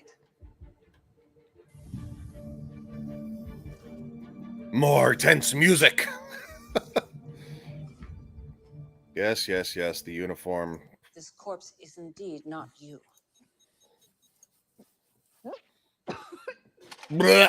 I love her. I love her. She's a great addition. Yeah, she's great. I like these new characters. And that's the thing. That was the thing about this show that really stood out above all other new Trek. The new characters were not insufferable. They were not pointless. They were fully formed people who learned things and grew, and they were actually people that I enjoyed learning about. I like I like young Sydney LaForge. I like Sydney. Yeah, and I like Jack. I like Sydney. I like Shaw. Yeah. And also, Sydney doesn't show up her father because if this was, let's say, a Disney property, she would be the bestest ever. And she'd be like, oh my God, who's your father? She even has issues because she's going a different route. She's not an engineer. She's a pilot. You find out when Jean-Luc first sees her again. It's like, they kind of talk about how she's been crashing shit.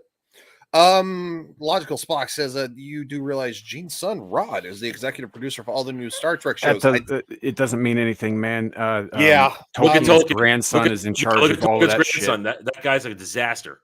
Yeah. It doesn't necessarily mean anything. I mean, it could possibly mean that in I will say most cases that they might have an affinity or want to, let's say look at Ivan Reitman's son, what's his name? He wanted to do his dad proud, and when he did Ghostbusters Afterlife, and I think he treated the property very well.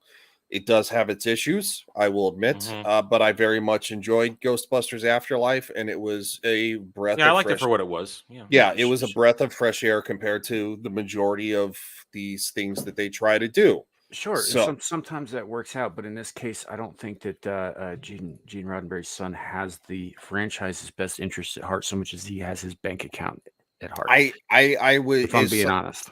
Yeah, as somebody who's watched 8 episodes of Discovery, I would agree. And I mean, he's just interested in making content because he gets residuals off of that content. Now, and I don't think anybody's truly safeguarded Star Trek, like truly safeguarded it since Majel Barrett Roddenberry passed. Because I think she did her level best to protect her husband's vision, but eventually she passed away too, and I think she was the last real guardian of Star Trek. Oh yeah, I mean, well, like you said, look at the Tolkien estate. Look at. I like what Ira Stephen Bear did with Deep Space Nine. I do, but he would not be the right guy to lead Star Trek going forward. He just wouldn't. That's a good point. I mean, it's so hard to know who could be a good caretaker. Look what happened with Kathleen Kennedy. She was a liar for decades, and George thought he had a perfect custodian, but no, she was just a jealous bitch with a chip on her shoulder that wants to destroy his legacy and to an extent Spielberg's legacy. Just because she hates that people are better than her. Well, I mean, look what Yeah. we were just talking And- about. Her name was on Jurassic Park as a producer, and it's like, Yeah, and I'd you- also have to point out here that she- Spock says that Rod is an executive producer. That doesn't mean fuck all. That just means that, like, he could just have that credit because he's related to the creator and doesn't actually have much to do with the show. The guy who's actually in charge Alex of New Kurtzman. Trek is Alex Kurtzman, who is a direct disciple of J.J. Abrams. Who, Oh, as yeah, we he's all had- know, yeah. likes to fuck up franchises and then leave when it goes bad. The destroyer franchises. And the Mhm. only reason we got this is because he effed off and just Terry Metalis had free reign with the limited budget he had. Well, and we were discussing this for the first episode. I looked it up. Terry Metalis actually was an intern for Next Generation, and then And of he course worked on became, DS9. and, Yeah, he became a current writer for like Voyager and Enterprise. But yeah, he started as a lowly intern for Next Generation. So I mean, some of the guys who've done the best television in history started real low on the totem pole at certain points. And not to bring up a sore spot for anybody who's got a thing about him, but Joss Whedon wrote some of the best television ever. And he started out Can't writing disagree. for Conan O'Brien Yeah, and yeah, fucking yeah. Roseanne. Yeah, you can't disagree. I mean, Joss Whedon he's kind of a piece of shit, but it's like he writes good stuff. Now we can say that we can talk about Justice League, but it's like he was brought in not much his like fault. It's Yeah. not his fault. He was No, brought yeah. in mid tier, much like Solo. And I'm not talking about that kind of. I'm just like, you can't.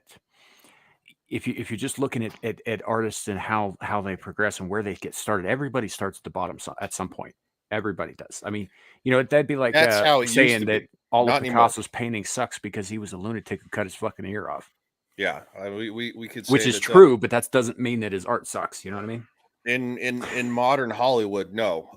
You get these idiots who come straight out of like college or whatever, and they're given these their cast is like director, their cast is like as a writer, and they have no experience. They don't know what they're doing, and it's all because in the name of identity politics, because we don't want to give some old white guy who's been doing it for the last fucking 50 because they didn't years. work their way up and learn as they go. I mean, No, they don't know shit. Christopher Reeve spent all of his time not in front of a camera learning what everybody else's job was. Yeah. Like there's fucking documentaries about him doing that, about him standing behind the camera, about him following prop masters around, even caterers, just to figure out what everybody else's job was. He wanted to know how movies are made in every aspect, and so he was constantly learning and that kind of thing. And that's what you got to do if you really want to make a lasting impression that doesn't fucking destroy things. You start at the bottom, you learn from the people around you, and you work your way up. I mean, even Frakes, who's actually a hell of a director, right? Didn't start out that way. He was just an actor. He was just a guy who got hired. He used to work in a fucking coffee shop at one point. Laziness and incompetence is rewarded, unfortunately, in this world. I mean, just look at our federal government, how it's run. It's run by incompetent retards, and it has been for quite some time now.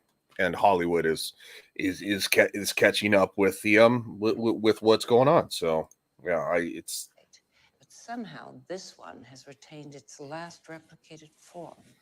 no, just that. Start by examining the epidermis. If you can call it an epidermis, but yeah. Yeah. The goo-like epidermis. Well, yeah, it's probably good that you took that off the screen. Yeah, well, I mean, also at the same time, we want to avoid getting clipped. Oh yeah, that too. But this gets a little DNA represented. It gets a little bit gory, gooey. Yeah. But yeah, no, this is interesting because when a changeling dies, they revert to their liquid form.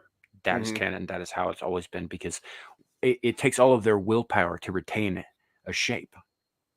Well, and also too, gosh, I don't know why I'm yarning all of a sudden. I guess maybe the coffee's wearing off. So and they do make the distinction that the changeling can't pass a human blood test, and that's why she's like, whoa, like what's going on here? Well, and that's something that we discovered back in Deep Space Nine. Like they draw blood from people, and if they were a changeling, it would revert to the liquid form. Because it was that was just the a primary simulation. test. Yeah. And there's even more we're about ready to learn as well.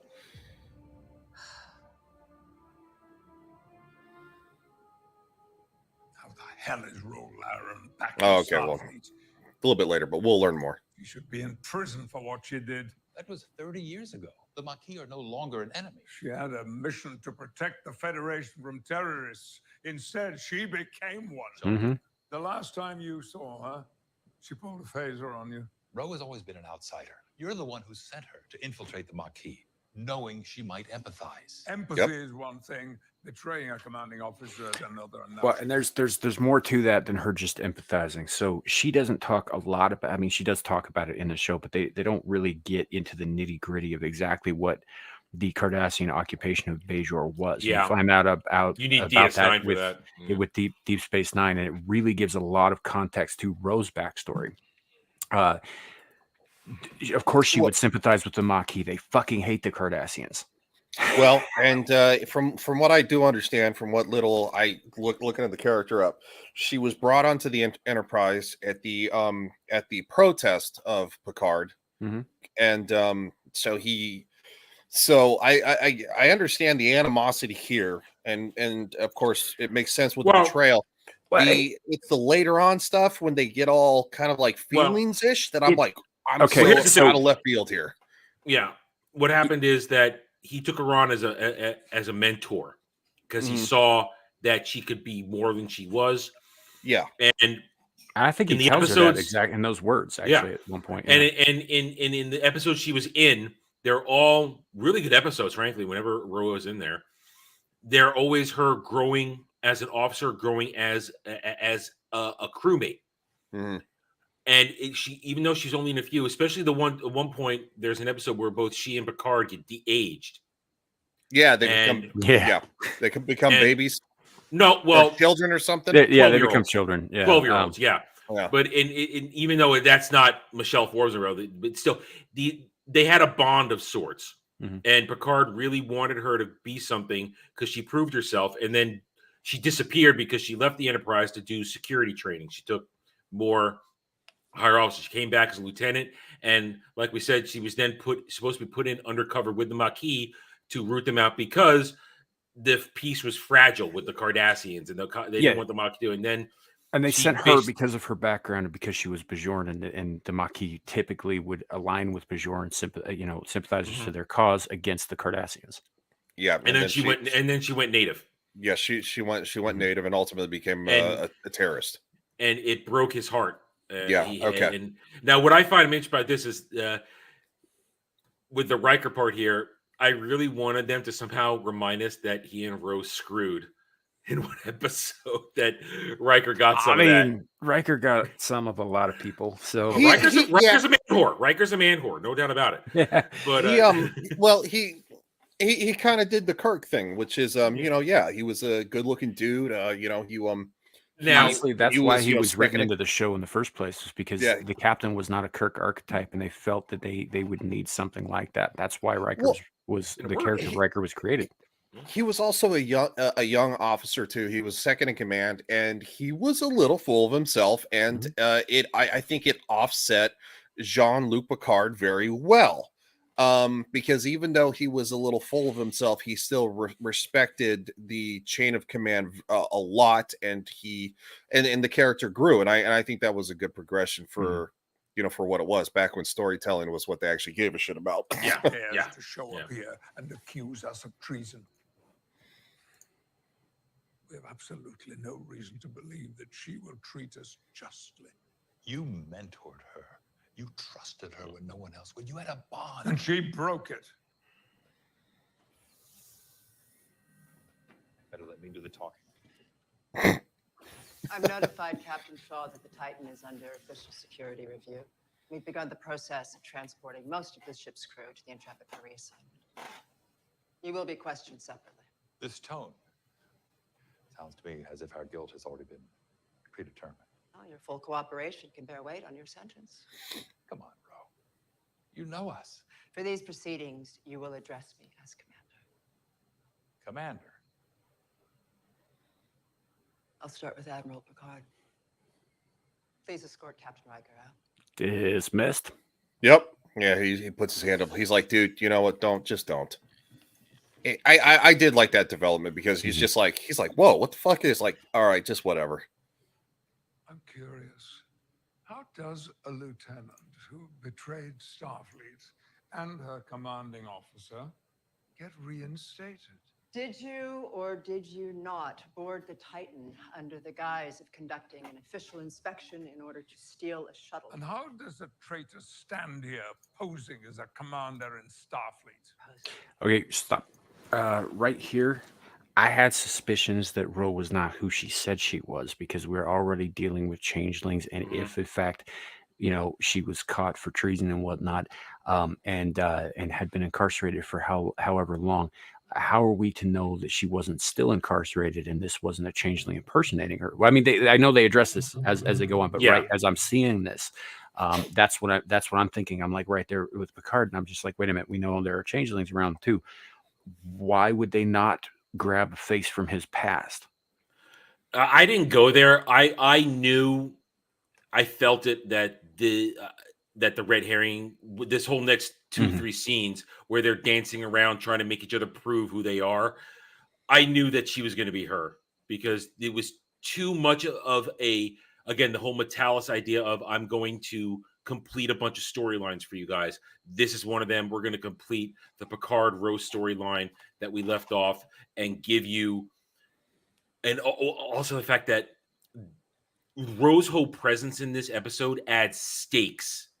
Oh yeah, to the entire thing, and that was her presence. So I knew that she's here for a reason. It's gonna be her. I just didn't know they were gonna do what they did at the end of the episode. Agreed. My concern the first time I watched this was right at this scene, and I'm thinking to myself, so she could be a changeling, she could be Ro, but we don't really know that. And the line of questioning she asked while ignoring his questions, right, kind of plays into a little bit some of the stuff that Vatic was talking about earlier episodes, a little bit like why are you doing this? What's with this? Like she's pumping him for information, maybe leading to what's going on with your kid. Let's see if we can get your kid away from you, kind of thing. And that's where my head was at. And obviously in the next few sequences, it becomes very clear that it's in fact Rolaren, but they also play on it saying that she does the hand cut, but at this point we're about to learn as they cut back and forth to Beverly, a blood doesn't mean shit. That was Doesn't clever. mean shit. Yeah. It was and also at the same time too, what as somebody who didn't really understand the dynamic between the two characters, I was like, man, she's really kind of like going balls deep on the, like just grilling him. I'm like, there's no pleasantries here. I was like, I mean, did they really, because I didn't have any context. I'm like, did they really end that badly between the two of them? Well, or think about the amount of time that's passed, man. Well, yeah, 30 years. The way they left it off, right? He was very clearly disappointed in her when they went their separate ways in the past, but this was 30 years ago. Like he never visited her, they didn't communicate. They just had all this time to stew about it and get more bitter towards the other. Yeah, I mean, and that's what I didn't understand, because I was like, I didn't understand how things were left. Obviously, you guys know how things were left between the two of them. So I was like, when she and I think from that you can hard.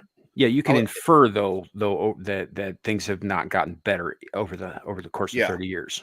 Well, I almost kind of thought maybe for a second that maybe she was not who she said she was, because I was like, she's really like going super hard into this, as if like trying to almost portray somebody who's like, well, they let, if you read the record, all, she was in prison and all that kind of stuff, like you would think, okay, well, I got to go hard at this because there's going to be bad blood there. So I thought like maybe it was manufactured, but then as it kind of goes on, I was like, okay, maybe not. And I think that was just good storytelling, because if you get viewers from Picard season 1 and 2 who don't necessarily know the backstory of this, you get idiots, and unfortunately modern television is written for morons. I think this was I think it would probably fool somebody who doesn't know the backstory, and right. I am somebody who didn't know the backstory. I kind of like that, because they do that for new viewers, and it'll draw new viewers in, but at the same time they don't treat their old audiences like we're retards. Yeah, well, somebody who has watched Next Generation, I do like the fact that I do get some of the old references where Shaw's saying, you drop the the disc of the Enterprise D on a. It's just, so so you get that, and I think the writing is well there, but at the same time, I did have questions because I was like, she's going super hard. Is she who she's supposed to be? Because I didn't know. So, anything else to add, or do we want to move forward? I want to get to the confrontation in 10 forward. Okay, that's just so good. Yes, Captain Shaw said you had a changeling issue on board. Let's just get this out of the way, shall we?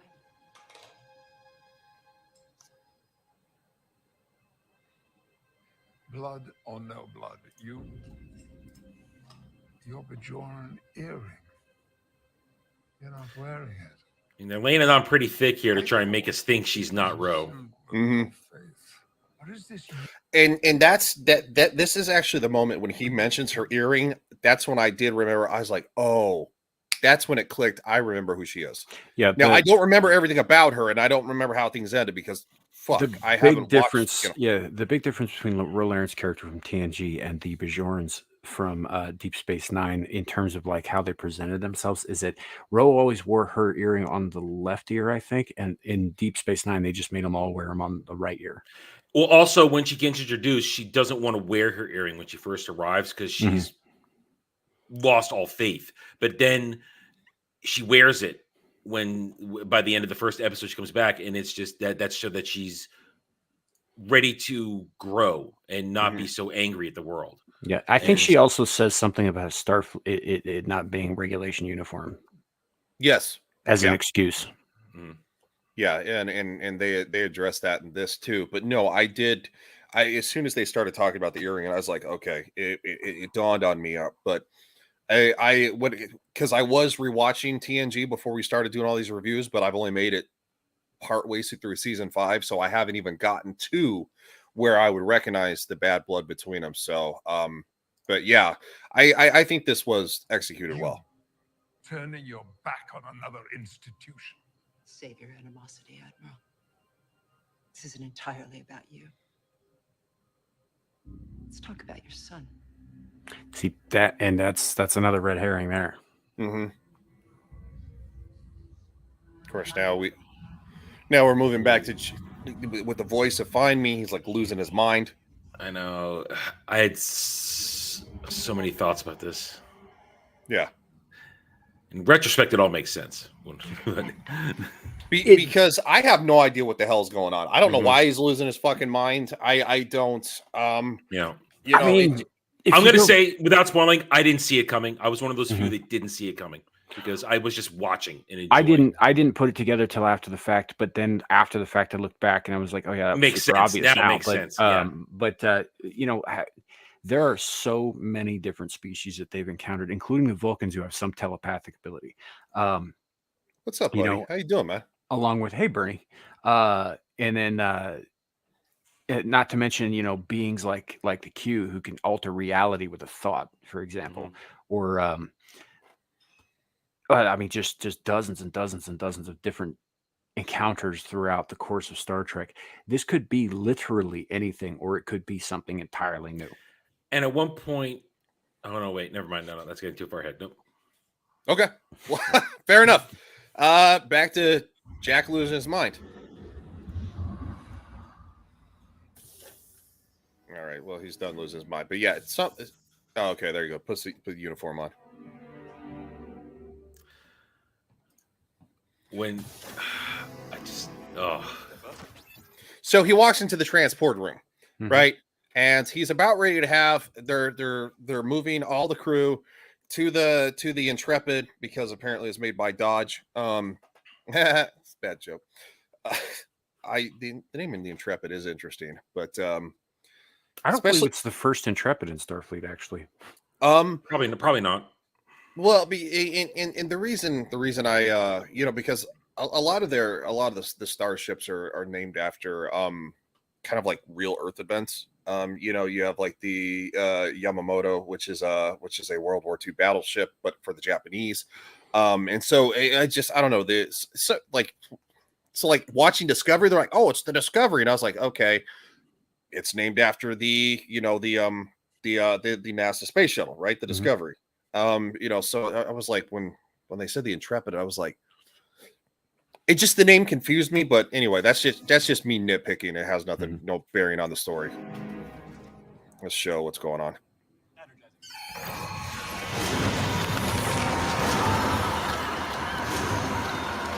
I mean, he's having an episode. I might check my supply of mushrooms after something like that. Yeah, look, he's having a manic episode, right? Happens to the best ones. That's not a manic episode, buddy. I know. Now I understand that scene perfectly. Now I understand it. Oh man. All right. But yeah, he's okay, so he's having a little bit of a vision right here where he kind of Yes. No. Is there somewhere else I can go? Anywhere, please. Another planet. Anywhere, as long as it's not a Starfleet ship. No.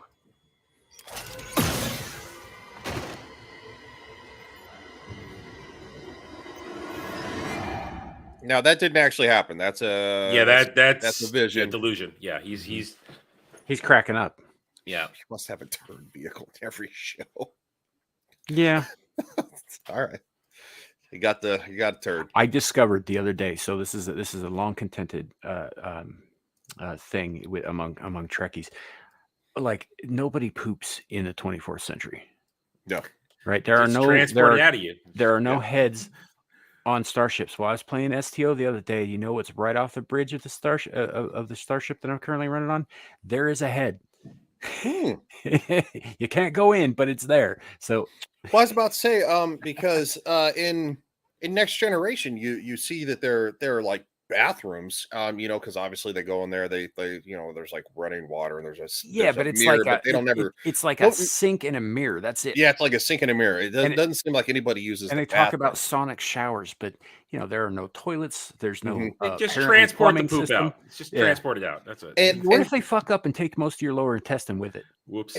I've also had questions too with the synthesizer for food. It's like that's gotta play a little bit of a role on the human digestive system. That it's much like an MRE in the military. Like if you eat too many MREs, your ass is backed up. Literally. Yeah, that's Star Trek technobabble nonsense. The fact of the matter, like the way they describe that it works is basically it pulls particles out of subspace and reconstitutes them just much like a transporter does, but it can rearrange them in any form that you can imagine.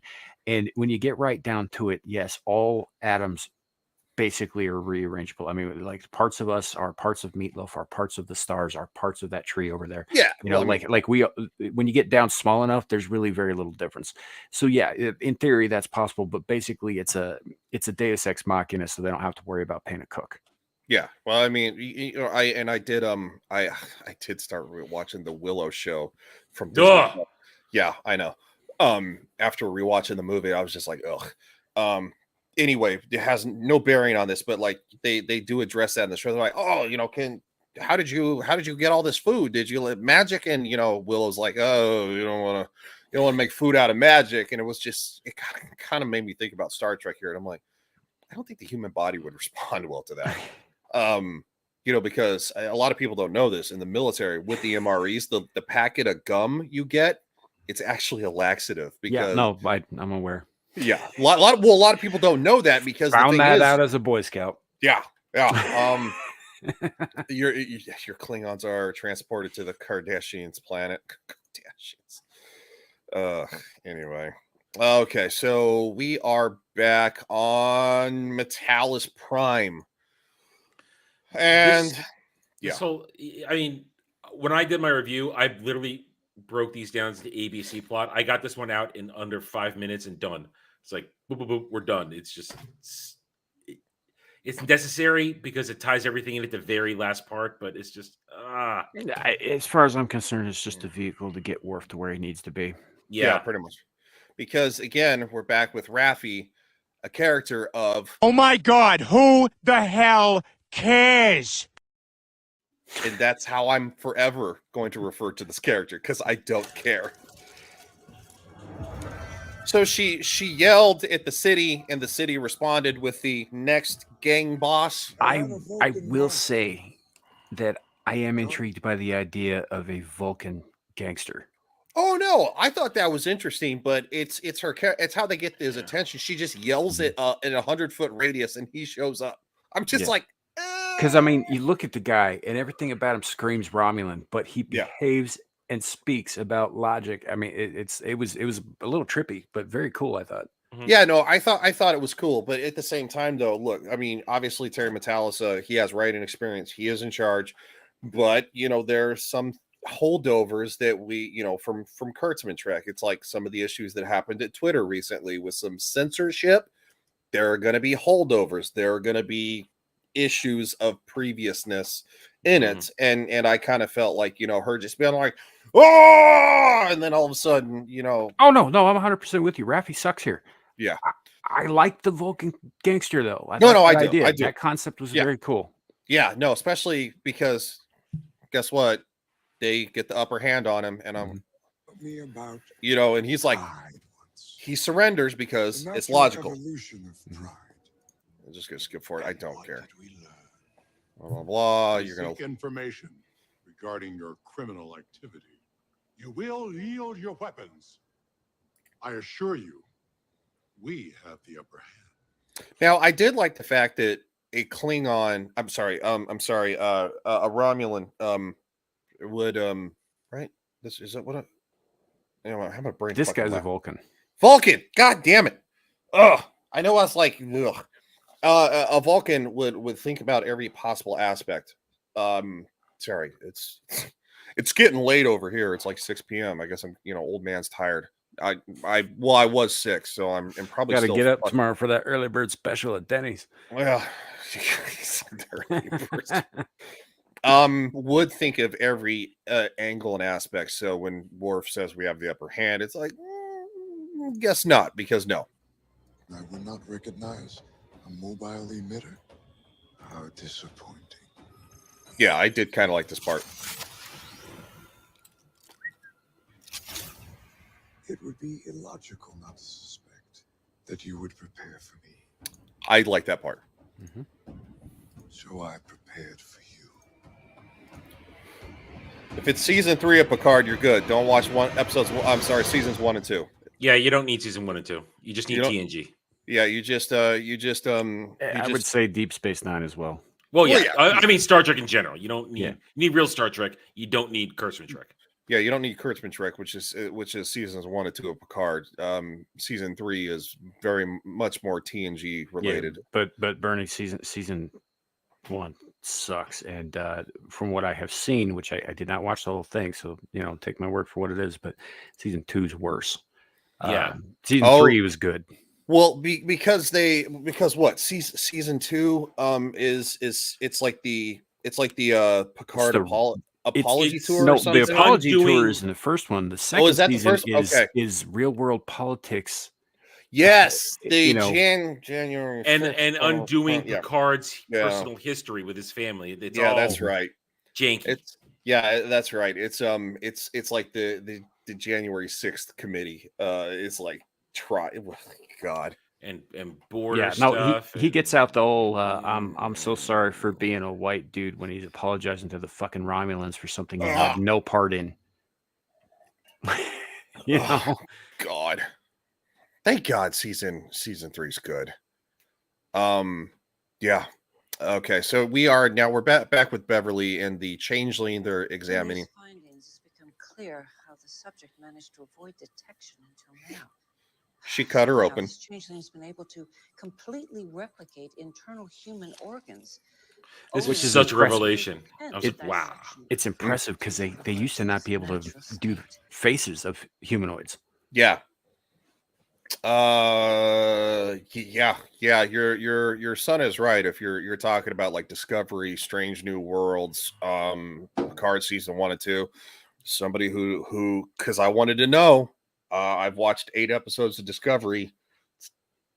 A lot of it's just not Star Trek. If they, like I said, I told Samuel, if they labeled it as anything else, I would probably say, you know what, I'm okay with a decent amount of it. Not a lot, but they label it Star Trek, not Star Trek. It's like Andor.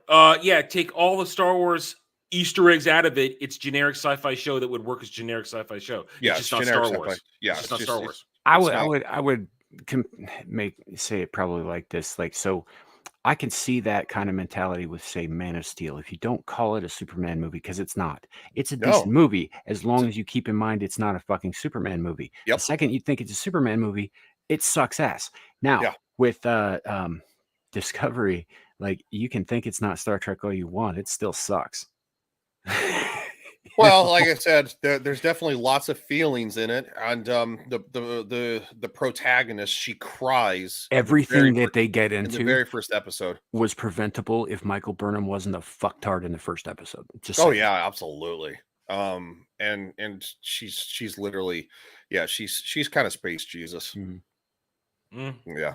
Well, they call her that. They treat her like some kind of fucking savior who's there to save them all from all the disastrous things that she fucking caused. Well, doesn't she become like the captain in season 2 or some shit, or is that season 3? They made her a captain in 4. At the end of 4, she's captain. With this final one coming, now it's her first time in the chair, as far as I know. Okay, now she could join the captain's table. Legitimately in the chair, yeah. Well, I know that she got her first captain killed. Michelle Yeoh. Yep. Yeah, Michelle Yeoh. She gets Michelle Yeoh killed. And that's completely avoidable. So then she's like supposed to be in prison. Then they reroute her to the Discovery because I don't know. And you know what kind of sucks too is I like the guy that plays the captain. I can't think of his name off the top of my head. I know who you're talking about. I like him as an actor. I kind of feel like he got wrangled into a shit show. He kind of did. They reroute her to the Discovery because of the war that broke out that she fucking started. Yeah, she fucking started it. Anyway, and then of course, don't watch Discovery. It sucks. Then they use that one creature is like a space navigator. The tardigrade. The tardigrade, and I was just like, what? Tardigrades are a real thing, but they're microscopic. Yeah. No, they are a real thing, and they do address that in the show, which I actually kind of like that science wise. But anyway, let's not talk about Discovery. Shut up, Ryan. Just shut up. See, so now we're just going to show this now. The organs kind of like desalinate. They revert to goo form. God damn it with the fucking pop-ups. That's what happens when you sail the high seas. You get pop-ups. Is this a new species? No. It's evolution. Yeah. It's because it's not Star Trek there, Vern. Yeah. Anyone. I think it's less evolution. I think she's using that word here, but I think it's less evolution than it is genetic manipulation. Well, at this moment, she thinks it's evolution. That's where she's trying to figure it out. Yeah, when she said evolution, I immediately kind of thought, okay, well, if DS9, these are creatures from DS9, evolution doesn't work that fast. It would have to be genetic manipulation. Well, yes and no. I mean, they're very atoms are fluid. So it's not like if they decided as a group to improve themselves, it's not out of the realm of possibilities. Well, no, I mean, we have to think about technically we've already, with the introduction of all the antibiotics and stuff like that, we're technically already altering human beings as we know it, and we're altering bacteria and viruses and antivirals and stuff, and it's genetic modification, but things adapt and overcome. I only like the time travel aspect. I haven't got there. I don't know if I'll get there. I might try it, but you don't want to get there. I know Samuel's not a fan of the time travel thing, but we'll see. I like it when it's done right. Oh, I mean, yeah, I like time travel when it's done when it's not done lazily. But I can't comment on Discovery past episode number 8, season 1. So, anyway, Tell me about Jack. All right, now we're back with. Sure, I can do that. Why not? He's your son, isn't he? I've only known him a few days. How is he relevant to your investigation? That's key. Yep. Answer. Dr. Crusher, I'm with Commander Rowe. I understand, but I have your test results. My recommendation is you look at them as soon as possible. Send them here. Thank you. If you will excuse me, this is a private and urgent medical issue. You know, because androids really have that old prostate problem. We're pretending it doesn't happen. We're pretending it's not there. It didn't happen. Yeah. I also didn't necessarily like that they put it largely in words, and supposedly only his body is the shield for her not be able to read it. Well, they had to put it in that large print. He's got eyeballs like Gary. You know, yeah, because dude's in his fucking 80s. But yeah, well, also at the same time, like, he's an ant. Okay. I know they've look, they did the android thing and they gloss over it because that was fucking stupid. They gloss over it as best they can in the season. Yeah, they gloss over it as best they can because it should have never happened. Yeah. For those of you wondering who don't know, if you don't want to go back and watch a piece of shit that is season 1, if you do, I'm sorry, I am going to spoil this. Picard's dead. This is his consciousness more or less uploaded into a positronic body, a la Data. But instead of giving him like a decent positronic body, they decided to program this one to basically fail at the time he would have fucking died naturally anyway. Yeah. So season 3 just kind of glosses over that, like, oh my god, that's the stupidest thing ever. We're just not going to refer to it. And again, there's going to be a point where it's unavoidable, but Terry Matalas did the best he could. He did the best. Yeah, no, he literally took a turd and he actually he kind of turned it a little bit into a diamond. So I'll give him credit. I do give him credit. I very much enjoyed what I've watched thus far. It feels like TNG that's a little bit gritty because, of course, you know, back in, you know, things were a little different. Everything all right? It does have that. It burns when I Why pee. are you so interested?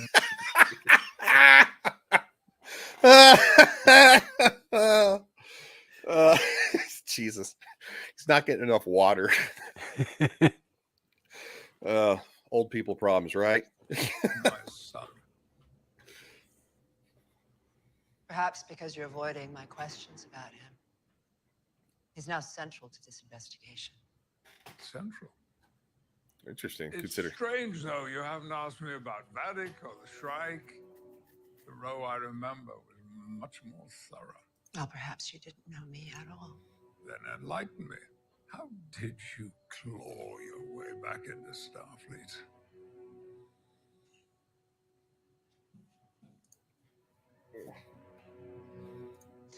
After years with the Maquis, I turned myself into Starfleet.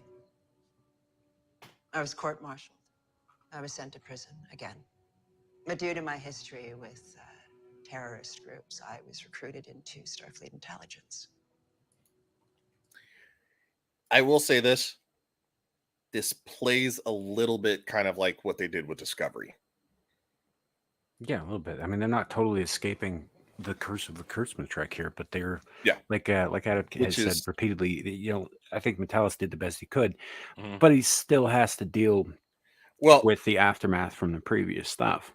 Well, it's also leads in, like I said, I'm not bashing on it. It just, I still think there's some holdovers from Kurtzman Trek and Discovery, Kurtzman Trek, and it's like, oh, you look, it brought back an old character, which is great, and it gives you closure, but at the same time, the way they did it is a little.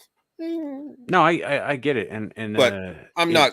It's I that's just a minor think that nitpick. I just think that the Kurtzman influence is light enough throughout the course of this season. Oh, it's extremely that light. It's something I can overlook, which is Yeah.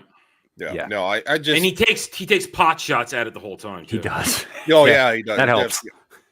Yeah, he's kind of he's spitting on the stupidity, which is good because it is stupid. They put me into an arduous rehabilitation program where I proved myself. Which Discovery did not do. Michael Burnham was not put through anything. They're just like, we could use your help. Thanks for helping. Now run about the ship and do whatever the fuck you want. It's not even clear what exactly her specialty is. She's just some generic fucking science officer. Bitch. Yeah. Yeah. Yeah. Well, Really yeah, bitch. it's fucking jacked up attitude. I don't know. Like she wears Space the blue Space uniform. Jesus.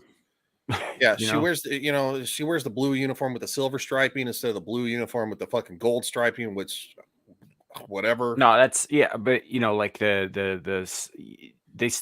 maintain versions of the three colors. Like you got blue for science, yellow for engineering, and red for command, which used to be the other way around, by the way. But Yeah. they so they do maintain those, but they're like highlights on the uniforms, not like they don't stand out as much on the in tracksuit. Discovery. But with that said, like you're never even clear what exactly it is that Michael Burnham is even fucking trained in, other than that she's some generic science officer. Mm-hmm. Like And what kind of science? Like what is your specialty? How do you keep getting into these fucking situations where you're like in an ambassadorial or a command capacity, which you have obviously no business being in because you clearly aren't trained for it. Well, and she disobeys orders from like minute one when she goes to investigate the Klingon ship. Like literally minute one, she disobeys orders. And I was She fucking mutinies in the first episode. Yes, flat out. Yes. Yes, she commits fucking mutiny because she does the fucking Vulcan, fucking and captain goes down, and I'm like, what the fuck? Anyway. That's not this show though. We're good here. Yeah, this is not the show. Yeah. This is not that's Discovery. This is not Picard. Watch Picard season 3. You will not regret it. Yeah. Watch Picard. It's good. Worked my way up. Season 3, slowly. Picard. It's good. Again. These Clarification. are mere facts. That's not what I want to know. So what is it you want to know? Why did you join the enemy? Why did you betray your honor? My honor? Or do you mean Starfleet's? Blind faith in any institution does not make one honorable. That's a good point. You tell me everything you know about the changeling on board. We know nothing. We killed it. Then I'd like to see the remains.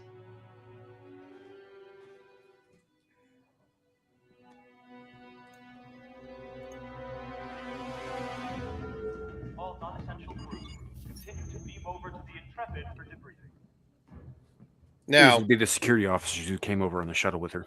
Yes, these are the security officers that came over on the shuttle with her, and they're scouring the ship for Picard's son, which comes off very suspicious. Yeah. See, right away, I'm not fooled. It's like, yeah, they're bad news. Yeah, they're bad news. There's no wondering. Bad news. Totally. Yeah, they're which also kind of lends credence to that Ro is who she says she is, but she obviously is probably accompanied by people who are not. And that's where I kind of thought about that from there. We should alert sickbay that we're on our way to them. Change your plans, Admiral.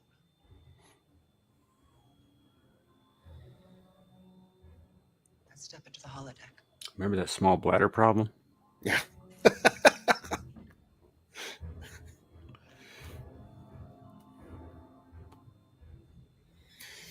All right. So they're going into the bar, the coveted bar that Picard and Jack were in last episode. Computer, lock entry. What will it be?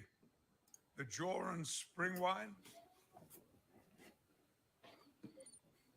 Hands above the bar. Of course. Now, so they're on a holodeck, and this is supposed to be, I mean, while this is a retrofit ship and it's 20 years old, it's still newer and more advanced than like the Enterprise D was. Mm-hmm. You had to go through a whole fucking process to turn off safety protocols on a holodeck way back then, and now it's just a button push. Yeah. It's like a little toggle switch. That doesn't make any sense. Well, no, because first off, yeah, I mean, there's safety in there's safety protocols in progress for a reason. But yeah, I mean, And like, yeah, it's also, just, wouldn't those controls be located on the arch near the entryway? you would think so. And not, I guess, yeah. yeah, you would imagine. I guess for the sake of plot. Okay. Yeah. But you know, I've said this before too, man. If we're nitpicking details like this, that's good. That's good. Yeah, that's nerd nitpicking. We're just we're nerd Yeah. discussion. We're not going, oh, fuck this person for acting like a goddamn Karen. You know, it's not that. We're saying, I have a nerd objection. This should be there. That should be there. They should have it over here. I mean, and because I brought it up every episode that we've done so far, the dumbest fucking thing in this series so far, in this season so far, is a pump action energy weapon. Got to charge it up. That's Charge still. it up. That is. I'm never getting over that, Ryan. Yeah, Never. I know you're not, because you brought it up every time that we were So reviewing an fucking episode. stupid. But it is stupid, and that's the like probably the biggest nitpick that I have had thus far is the pump action energy weapons. You're just like, what? Hold on, recharge. And what that means though is that we're going through this. I mean, we're nitpicking like nerd shit. We're nitpicking like technical shit. Where that means they did good. It's the discussions we want to have. It's the debates we want to have. Exactly, to where we've actually been talking about Discovery, because, like I said, I've been watching it, and you guys were like, ugh. It's like, you know, Space Jesus, who she's just randomly good at everything. It's like that's bad. You're not nitpicking little details. You're nitpicking a whole character of like, why is she good at all this crap? It makes zero sense. Except she's not. She's not good at anything. They just keep telling her that she is. She keeps fucking up. She's the bestest ever, guys. So that aside, but yeah, now we're criticizing another series because honestly, there's not that much to criticize with this one aside from like some minor plot holes and some contrivances with the tech. And minor nitpicks that have crossovers with maybe previous seasons, and small little nitpicks that it might have a crossover of, like I said, they brought her back. These are small things that we can get over. Yeah, these are small things, and we literally just said, you know, Michael Burnham. They bring her on the Discovery because she's her, whatever. But like, you know, to where Ro, she says, I got back into Starfleet because I had to go through, you know, I served my time in jail, and then of course you find out she was in jail again, and then she went through rigorous, you know, rehabilitation and there's a process. They say, okay, she fucked up, so this to this to this to this, back to this. It's like, all right, they can explain that. Yeah, you know, it just occurred to me actually is that it would have been interesting if they had her in the course of this season run across Geordi LaForge, because there was an episode where she developed a very strong bond with him as well. Yeah, I did read that part. Which It's a good episode, even though it's an episode I nitpick a lot. Why didn't they fall through the floor? Right. They're obviously there are issues there technically too. But I mean, just the relationship she develops with LaForge during that, and the friendships that she forges with him, it would have been interesting to see how that played out between the two of them here. Well, you know, then again, I mean, that's just like small little nitpicks. You know, that's not like glaringly like what, like a science officers, you know, starting an intergalactic fucking war. Ugh. Oh, never mind. I'm just not. I haven't watched it since last weekend, and talking about it, I'm just like, you know, you don't have to, right? Yeah, but I want to know why it all sucks. Okay, so I was like, dude, I got to figure out why it sucks. Okay, because I like TNG, I like Picard season 3. I got to figure out what everybody's like, dude, this sucks, and it makes no sense. And all I'm saying is if you dip your toe into lava and find out that that's not good, then maybe don't go wading into the lava. Yeah, well, sometimes you like to watch the fucking car crash unfold. Okay, you're in the car though. That's my point. Yeah, that's true. Get out of the car. Uh-oh. Guinans. You do remember Guinan, don't you? See, look. Picard still has his faculties, unlike you know, you talk about the first season, he's just like this old man who's like, ooh. Well, and I think he's after the incident again with the nebula that birthed the space babies and stuff, both Riker and Picard, especially the moment that Picard takes the con, The moment That was switches Picard. on, It's like, oh shit, he's Jean-Luc again. he comes alive, right? Oh yeah, And I think that really sets him on this journey of like really waking up to his old self throughout the rest of the season. And I think that as they escaped that cloud, and especially what happened with the Shrike on the way out, right? I think that Riker, like he'd been playing it safe. He was scared to death.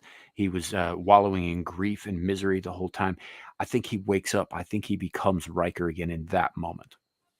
Well, I also think too that I think it lends credence with good writing and actual giving a shit about the source material. I think it helped Patrick Stewart and bringing back the old cast members to actually interact with each other. I think it helped Patrick Stewart. Like it was like riding a bike. It's like the glove fit perfectly again instead of this nonsense. Even the way he said Ensign LaForge and Gage. Yeah. Oh, I know that was. That was I mean, fucking yes, awesome, it by was the way. Sidney LaForge, but it was like, Yeah, Engage. It was so good. Yeah, that part was awesome. And there are moments that Patrick Stewart literally finds a solid, not weak old man voice periodically. He manages to, at moments, he manages to muster it again. Yeah, in certain moments. And I will say this: the fact that Harrison Ford is roughly around the same age, I'm wondering if Harrison Ford playing Indiana Jones will be the only thing good about the new Indiana Jones. Nope. No. Nope. I mean, I'm gonna, it says Phoebe Waller-Bridge. All I gotta say. Waller-Bridge. Indiana Jones 5. That's all I have to say. There are only 3 Indiana Jones movies. Yeah, I know. Well, after this, we might actually embrace number 4, go back and watch it and be like, nope, not be that bad. because I don't believe he. That's what actually people survived said about the fridge. prequels. That's what I they think said that- about the prequels. I never said that about the prequels. I was always okay with the prequels. I was always okay. I'm on the younger side. I was born in '85, so when the prequels came out, I was still riding my bike to the theater to go see episode 1. And I know that because episode 1 came out the same year that the Brendan Fraser's The Mummy came out, and I had to ride my bike with my best friend to go see that too. So and that's why I still have a lot of love for the prequels. And the only thing good about Kenobi was Ewan McGregor and Hayden Christensen. The rest of it was look, man, it's like just the prequels sucked. They did, but they sucked in a fun way. Yeah, there's still Star Wars. There's still Star Wars. Well, There's still Star. Well, yeah, there's still Star Wars. But if you look at it from my perspective, the new stuff doesn't make the old stuff suck less. The old stuff just puts into perspective how much the new stuff sucks. Samuel, you might not know this about me. I'm an EU guy. I'm a hardcore Star Wars EU guy. I'm an EU guy, so we could talk. I could talk Star Wars all day. Fair enough. What the fuck do we have coming up Star Wars wise? Anything? Ahsoka in August. That's right. We have Ahsoka. Wait, my birthday month. Wait. Happy birthday to me. I like Ahsoka and I like Rosario Dawson, so I'm a little hype. I'm a little kind of grumpy about it. We'll see. What the hype about Ahsoka or Rosario Dawson? I don't have a problem with this Rosario Dawson. I just don't get the hype about the character. I didn't watch. She should have died in Order 66. I didn't watch Rebels. Yep, that's simple. That was a Dave Filoni issue. Hey, he's got to have his body pillow. He's got to have his body pillow. So I'm not a huge. He could have just like commissioned a fucking body pillow and left it alone. Yep. In my opinion, too many damn Jedis have survived Order 66. It's really like even look Jedi Fallen Order is great. I haven't played the new one. I like Jedi Fallen Order, but then again, there's just another Jedi that survived. Did you ever play The Force Unleashed?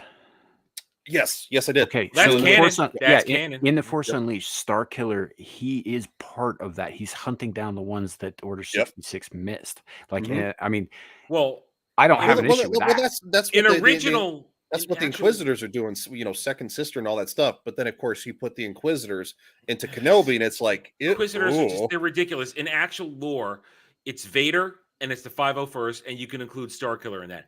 That's it. There are no Inquisitors. They just do it all themselves, and it's gloriously horrific.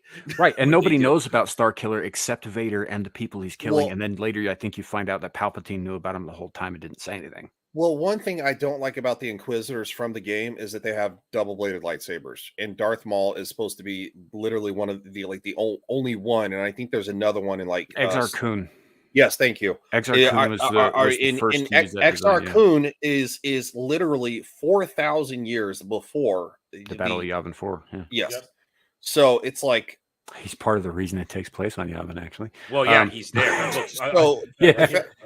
The fact that all the Inquisitors are running around with fucking double-bladed lightsabers, and then they did the helicopter thing. I'm like, ugh. I wanted them to do that in the freaking show, but they didn't do it because I wanted to rip it so hard in Obi-Wan, but they didn't do it. It just no. Reva did it. Remember? Well, no, they didn't fly with them. They just did the spin in front of them. I wanted them to do the flying thing that I'd heard about because I wanted to make. I didn't know they did the flying thing. They flew with them. They flew with them. It's not Filoni Star Wars, everybody. I understand why in Endgame Thanos it's making fun of the Thanos copter that was in the comics. That was stupid. So that's why his blade in Endgame, he had the blade that did that. That's fine. I think that's a great crossover. For the record, the Thanos copter was in the early 70s too. So it was I know. ridiculous. Well, with Deadpool and stuff like that, it was more of kind of like, but at least in Endgame, they took something that was kind of goofy and they made it practical and something that worked. So lightsabers, get the fuck out of here. Sorry, that's just Star Wars. We're nitpicking again. Because we're nerds. I know. Really are. You tell me. How do I know you're not compromised? When you first came on the Enterprise, your Bajoran earring violated the uniform dress code. We've been through all of this. Yes, but you claimed it represented the family you'd lost, and I allowed it only to realize it was for your ego. Okay, he's speaking her language just for Bajoran, everybody. Yeah, he's speaking Bajoran. It says an ego that would lead you to betray me. Your Bajoran has improved. Oh, I have been rehearsing this conversation for 30 years. You have no idea what it was like living under your relentless judgment. This wasn't about judgment. We had a bond based on mutual respect, based on you and I. You and I what? You betrayed everything I believed in. No. You wanted to mold me in your image, your mentorship, your affection. It was conditional. You dare to question my honor? I joined the Maquis. Pointing out here that while this seems CWE, all of this dialogue is taken from their interactions in TNG. It's expanding on things that did happen. It's beautiful. I was so engaged in this moment. I was it's edge of my seat. It's talking about something that actually happened instead of just talking about my feelings for my feelings' sake. And then I guess to get the protagonist to cry for the 1,000th time. For new viewers, right, it's an intense scene between two characters. And for old viewers, we know what happened. We were fucking there. Mm-hmm. Yeah. Yep. And even somebody who was a bit lost in the beginning, because I couldn't remember who she was, when they talked about her earring, I was like, okay, that jogged my memory from when I was a kid, understanding where the character came from. Now, I was fuzzy because I haven't rewatched 5 and 6 and all that yet, but right. Or I didn't watch Deep Space Nine. Sorry, this wasn't none of the stuff they're saying here. Like all the things they're saying here are obviously referring to events that happened previously, but how the lines that each of them is saying is written is in character with TNG. Yeah. Yes. Totally. Yes. Which is very cool. I like how they did that. Sorry, just checking Twitter real quick because I had some notifications. All right. Also, me sending you dick pics, dude. Don't worry about it. Oh, you can look at them later. God damn it! Wait, seriously, you gotta stop doing that. Also, our little side conversations does help that we don't get clipped by the bots on YouTube for reviewing this because they transformative purposes. Yeah, they do get grumpy every once in a while. Not to injustice, even if it meant betraying your beloved Starfleet. That was me. But you could never understand that because you confuse morality with duty, and that, Admiral, is your dishonor. I believed in you. Only when it was might be a little too long. Yeah, just a smidge. You broke my heart. I'm gonna. just gonna let the audio not linger for there. Okay, we're still good. And she broke mine. I love it that this is their test. Just how deep do the memories go and the hurt. Yeah. We're doing this to see the hurt in each other. We're hurting each other on purpose so that we can trust each other. Because there are some things that changelings can't replicate. They don't replicate your memories. They don't replicate how you feel. Well, if that pain tells us anything, it's that we are who we say we are. Yeah, you can see it like all over their faces. And then of course Kurtzman Trek steps in and says, like, by the way, in case you missed it, this is what happened, and I'm gonna say it now. Yeah.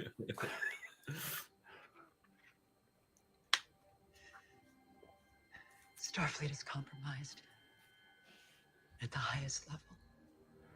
Shit. Jean-Luc, I need you to tell me right now. Do you trust me?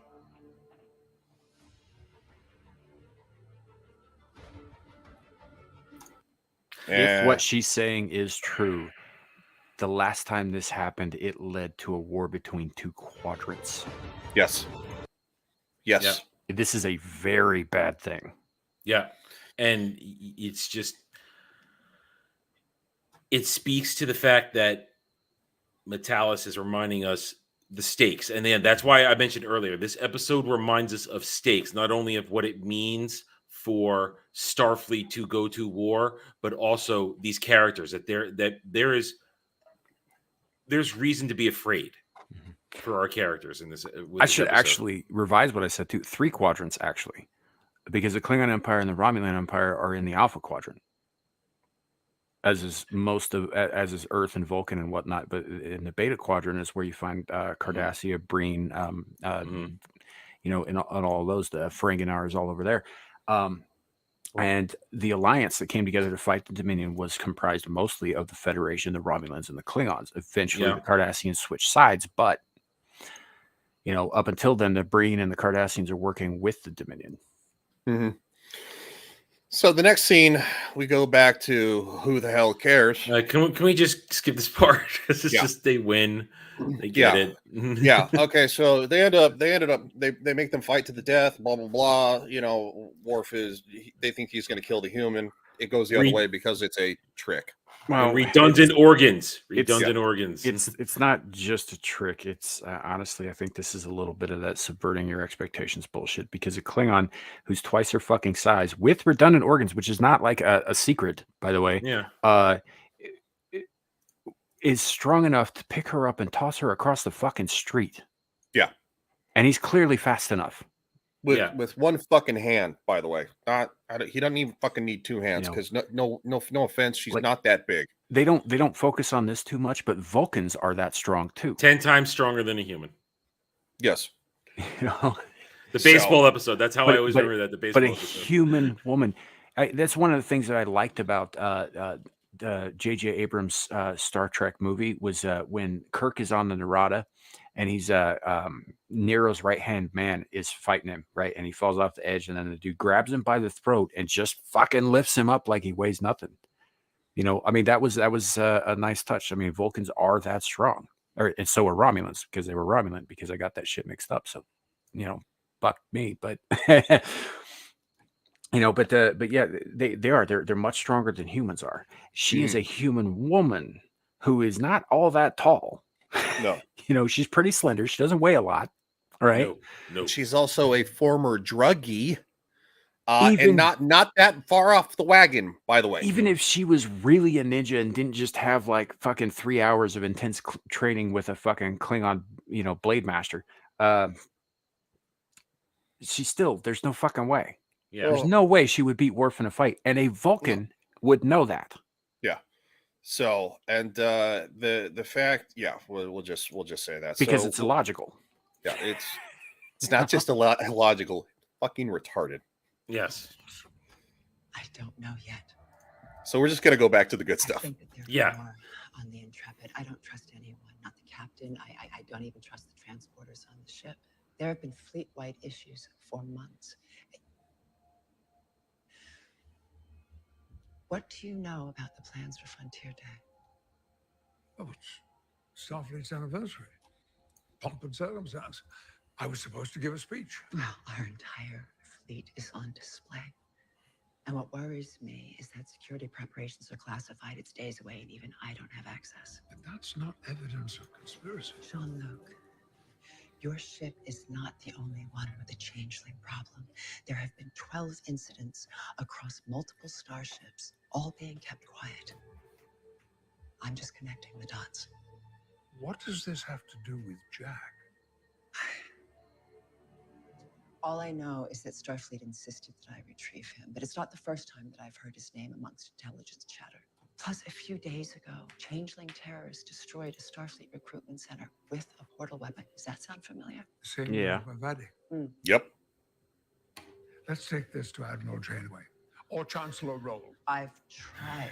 Well, then let me. I certainly have some sway. If you can get past their gatekeepers, I certainly couldn't. I even tried to open an investigation, but I was denied access at every turn. I even went to the media. All I have are a pair of intelligence assets on the ground that I trust, and we have been busy gathering evidence.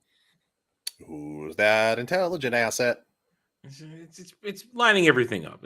Yeah, it's lining everything up. Just, I mean, I would they wager don't this- they don't spell it out for you because it's not Kurtzman Star Trek. So Yeah. just But we you know, know for we know, discussion. yeah. Yeah, some discussion's sake. for the purpose of this story, yeah, we know now. If, in terms of like her character, if she's in Starfleet intelligence, she apparently commands a fair amount of resources and respect here. Odds are she probably has more than one team of operatives running around. Yeah, I mean, but it just kind of lines up nicely for, you know. It's connecting the portal weapon to something else that the changelings want. They're close, even as we speak. And we're back to we don't care. Yeah, Worf wins. Yeah, Worf wins, end of story. And so they find out how to infiltrate the base. I do like when after they win and they've got the knife to the Vulcan's throat, and they're just like, yeah, so think about this situation, think it through logically. And he's like, yeah, it would only be logical for me to give you the codes. Yeah. Well, I mean, because he's like, look, dude, you're there, it just makes sense. And we just don't need to beat around the fucking bush on that because, quite frankly, again, Raffi, who cares? Transferred most of the Titan crew to the Intrepid. I have left you with a skeleton crew. You must make sure that they are loyal. Jean-Luc, you need to take the ship and run. See, at this point, I thought we were done with the Titan at this point. Mm-hmm. And I was like, okay, I wonder what we're going to do for hero ships because the Titan, she's earned her place at this point. She's been a great ship, but man, she's beat to hell. What are we going to do? But then no, we are still on the Titan. And I was okay with it. With it. Yeah, it's kind of grown on you a little bit. Oh, well, yeah, at least for me at this point, I was like, yeah, it's kind of grown on me. I'm headed there now to buy you some time. Commander, we located you in the holodeck, but we're unable to get entry. Are you all right? Prepare the shuttle. We're leaving. Excuse us. I love this part. So do I. I'm just gonna briefly. When she puts it in his hand. I know. I missed it. I missed it. Bro. There you go. I mean, I wish just once that you could look into my heart and understand that I only did what I thought was best. All these years, I wish you'd known me. And that I'd known you. Yeah, this actually strikes up actual feelings. I get the feels. Yeah. And when they zoom in on his hand on the earring, that was my thumbnail for my review. I'm like, damn, that's perfect. Return with Jack Crusher. We're leaving. That's an order. I like how they don't lean into the we could have been a romance kind of bullshit either. No, they were it never friends was. and they No, respected each other. Yeah. And that would have been an insult to TNG fans because everybody knows that she had a thing for Riker. So that was my thumbnail right there. I used that. Yeah, like, man, that's perfect. I just wanted to show it because it's like that's what as long as it's been since I've I couldn't figure out who she was in the beginning. As long as it's been, it was the earring that triggered. I was like, now I know who she is. And so that was, yeah. No, I'm glad they didn't try to steer into it was a mentor, relationship, almost kind of like she looked up to him. She you know, does. Even though She looks they up were to at him. She odds. respects him. She wants. She wanted to be like him, and she wanted more than anything to have his respect. Yes, and that was integral to their entire relationship. And the reason that I even bring this lovey-dovey crap up is because there's a whole generation of shit writers who seem to think that two people cannot have a relationship outside of a romantic and or sexual one, and that is just not the fucking case. Wait, Sam, are you saying that the fact that we're friends like doesn't mean that we want to hump each other? No, you and me are so gay, but you know, in general. Fucker. You fucker, you dug her up. Wow, I haven't heard that one in forever. I go way back for my insults. Yeah.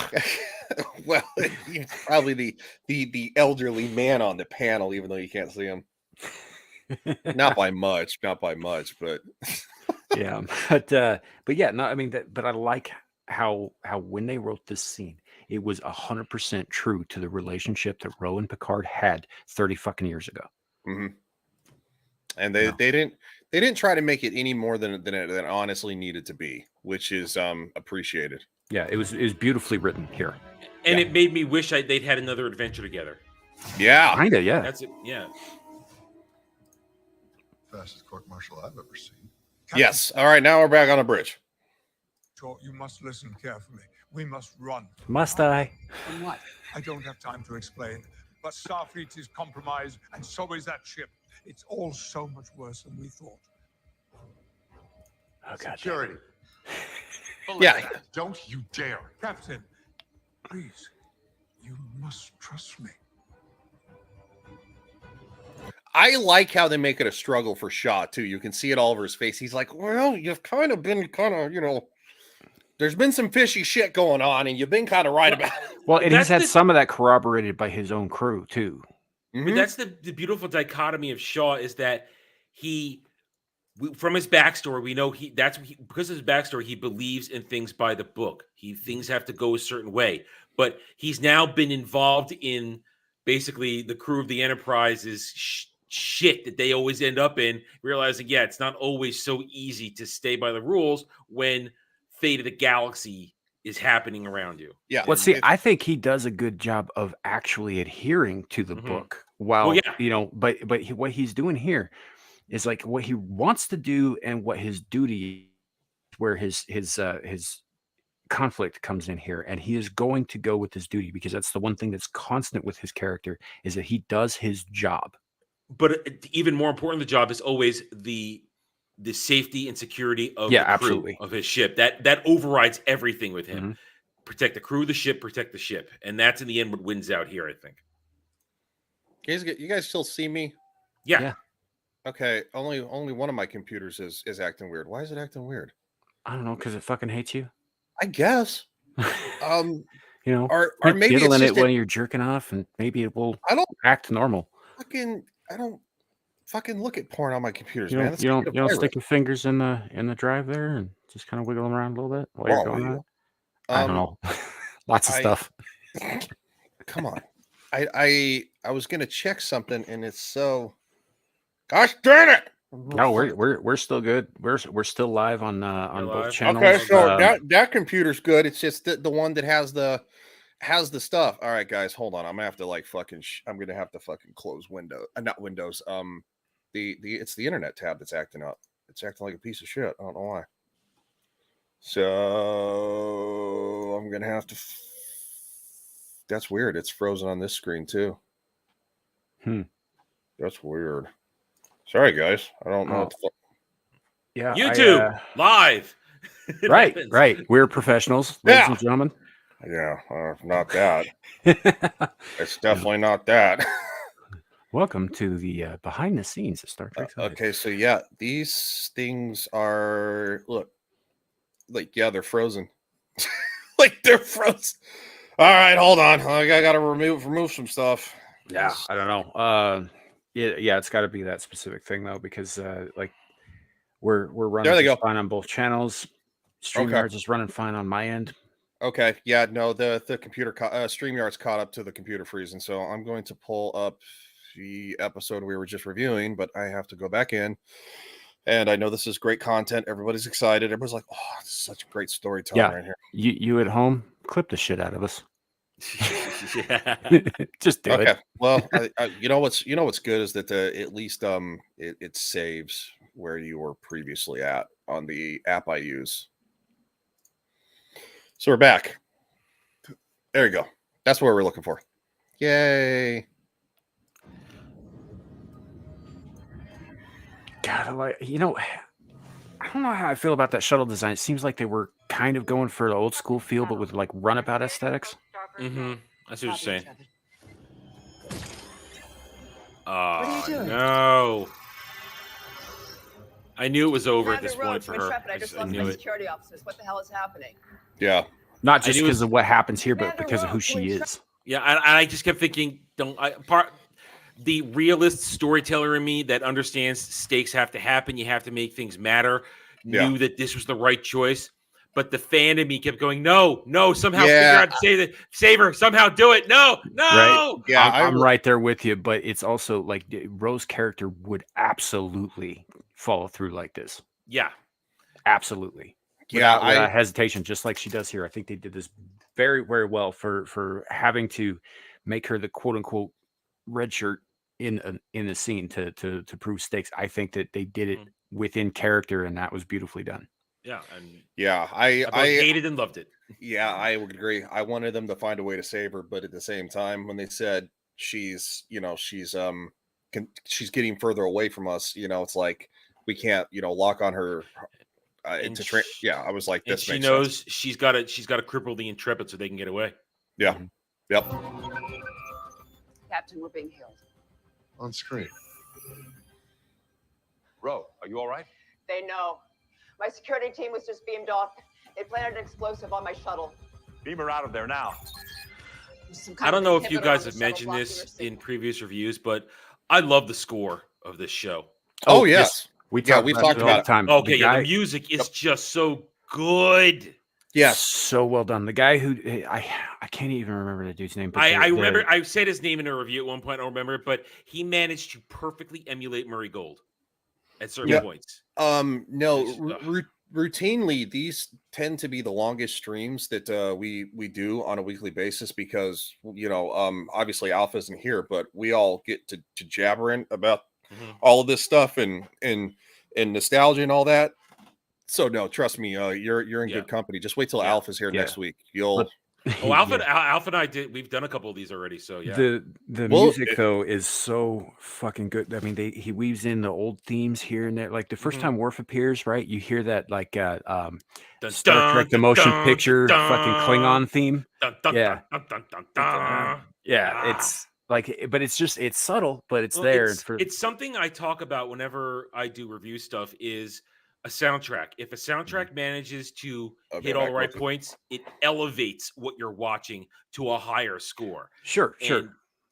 This does it. This does it. And I think that the score here is probably one of the better done scores I've seen in a long time, because most of them are so like on the fucking nose. Like you take your average police procedural program, and there's not really much of a score except when they need to make a punchline or they need you to feel something specific, and then it's like dun dun, and that's it, right? And it's very on the fucking nose. It's very, like, oh, feel this way right now. Okay, feel this way right now. This doesn't do that. This scores what you're watching. It adds something to it. The music is almost another character. The elevation of the action sequences or the intensity. I am fully immersed. It's the escapism is completely there. There's no. I am not. I'm not thinking about anything else. I am in the show, and I'm with what's going on because the music has completed the pulling in of the whole process, and that's why it works. It's so good. Yeah. So the guy who did that, he should be committed. He did a fantastic job this season. Yeah, made it sound like Star Trek. All right, thank you. I like to stay well hydrated. So as for long streams, it helps. Well lubed, whatever. Yeah. Shut the fuck up. I used to be a chef. I can go for hours without having to move. I mean, I could. I know God knows Samuel's done it. That one stream was like 3 hours, like 3.5 hours. You're like, dude, I gotta go. It's like it's so funny. Look, I got a large bladder, but there is a limit. Yeah. Turn back toward the Titan. We needed to get closer. Oh, she makes the call. Right there. That's where she makes the decision. Yep. She's like, nope. I don't have time to disarm it. Sir, she's moving away from us. Ro, what are you doing? Jean-Luc, it's up to you now. You finished what I started. She's heading for the Intrepid's port nacelle. Ro, don't do this. Real quick. I'm giving you what you gave me all those years ago. What happens here? A fighting chance. When she does this, she makes this decision. Yeah, she's talking about how she's feeling right here, but unlike other Kurtzman Trek, she isn't just talking about her feelings. She is being decisive and competent, and she is moving forward with her plans as she speaks. Yeah. Also, at the same time, I actually gave a shit about the fact of what she was doing, and I actually felt sad about it. Like I didn't want her to do it. And it's no, and you realize that this is integral to what's going on. This is the end of her story, and it means something. Yeah, it actually means something, and it should mean something, because that's the whole point of telling stories, is for them to actually to mean something to you as a human being. You know, because go figure, human beings actually have feelings. We're not robots.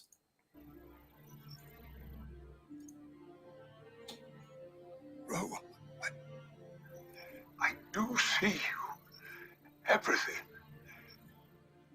Forgive me. It's only now.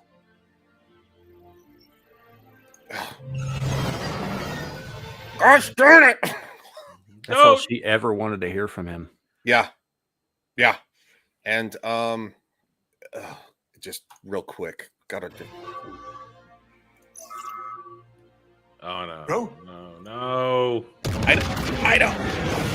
I'm just trying to flash it real quick. I know. Well, you know what the rising part. It's going to happen, and that's the one you want to see.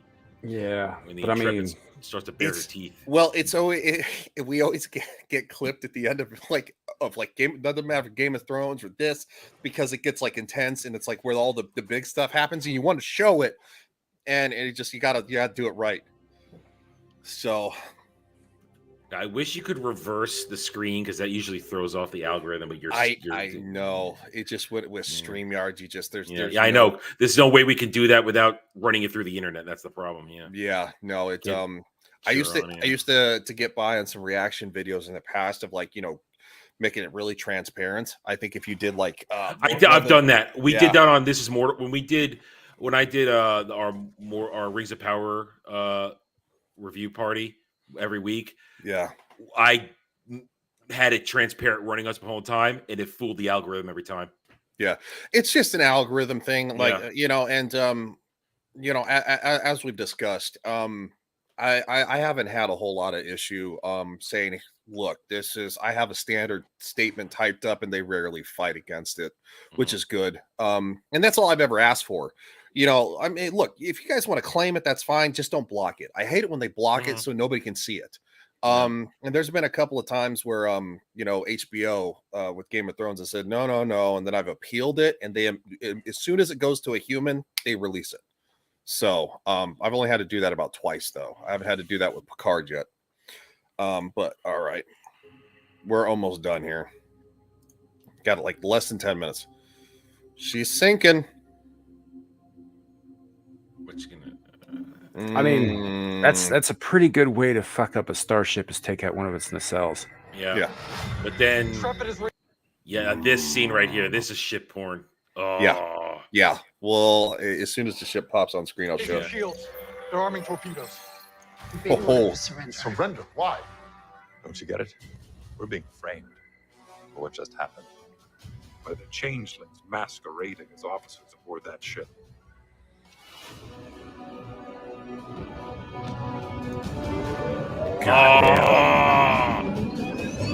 Oh yes. It's like, oh shit. Yeah, I know, right? The Intrepid outguns her. So it's like, yeah, you're not gonna, you can't do this. You can't do this. Nate's memes, is Picard season 3 any good? Yes. And that is why we are doing these reviews, because the answer is yes.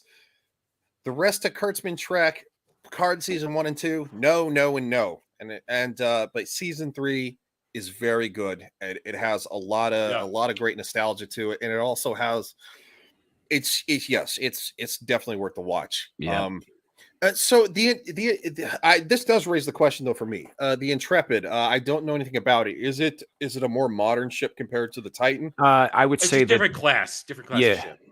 different class. This is more of a what did Alf call them? Like an escort, because Starfleet won't outright call them warships. Yeah, because the Titan is a neo Constitution. Yeah. So I think it's an exploratory ship. It's a crew. The Intrepid is a cruiser, as in battle cruiser, but they just shorten it to cruiser so they don't have to call it, what it is, because Starfleet likes to be all peaceful and shit. Would the Titan, I guess, kind of be classified more as like maybe exploratory?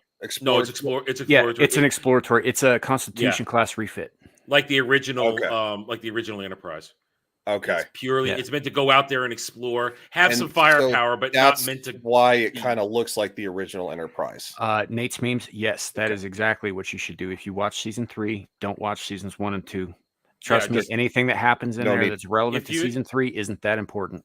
Yep. Yeah, Nate, if you know real Star Trek, TNG, DS9, you'll be just fine. Yeah. Little TOS, you'll be just fine. Yeah, they correct a lot of the mistakes of the previous seasons that you don't even need to worry about if you just skip them. Yep. And even if they slightly address it, they gloss over it so fast it's barely an afterthought. And half the time it's mocking it. Yeah, and it's mocking it, not even into the way where you need to know what they're talking about. It just it's done very well.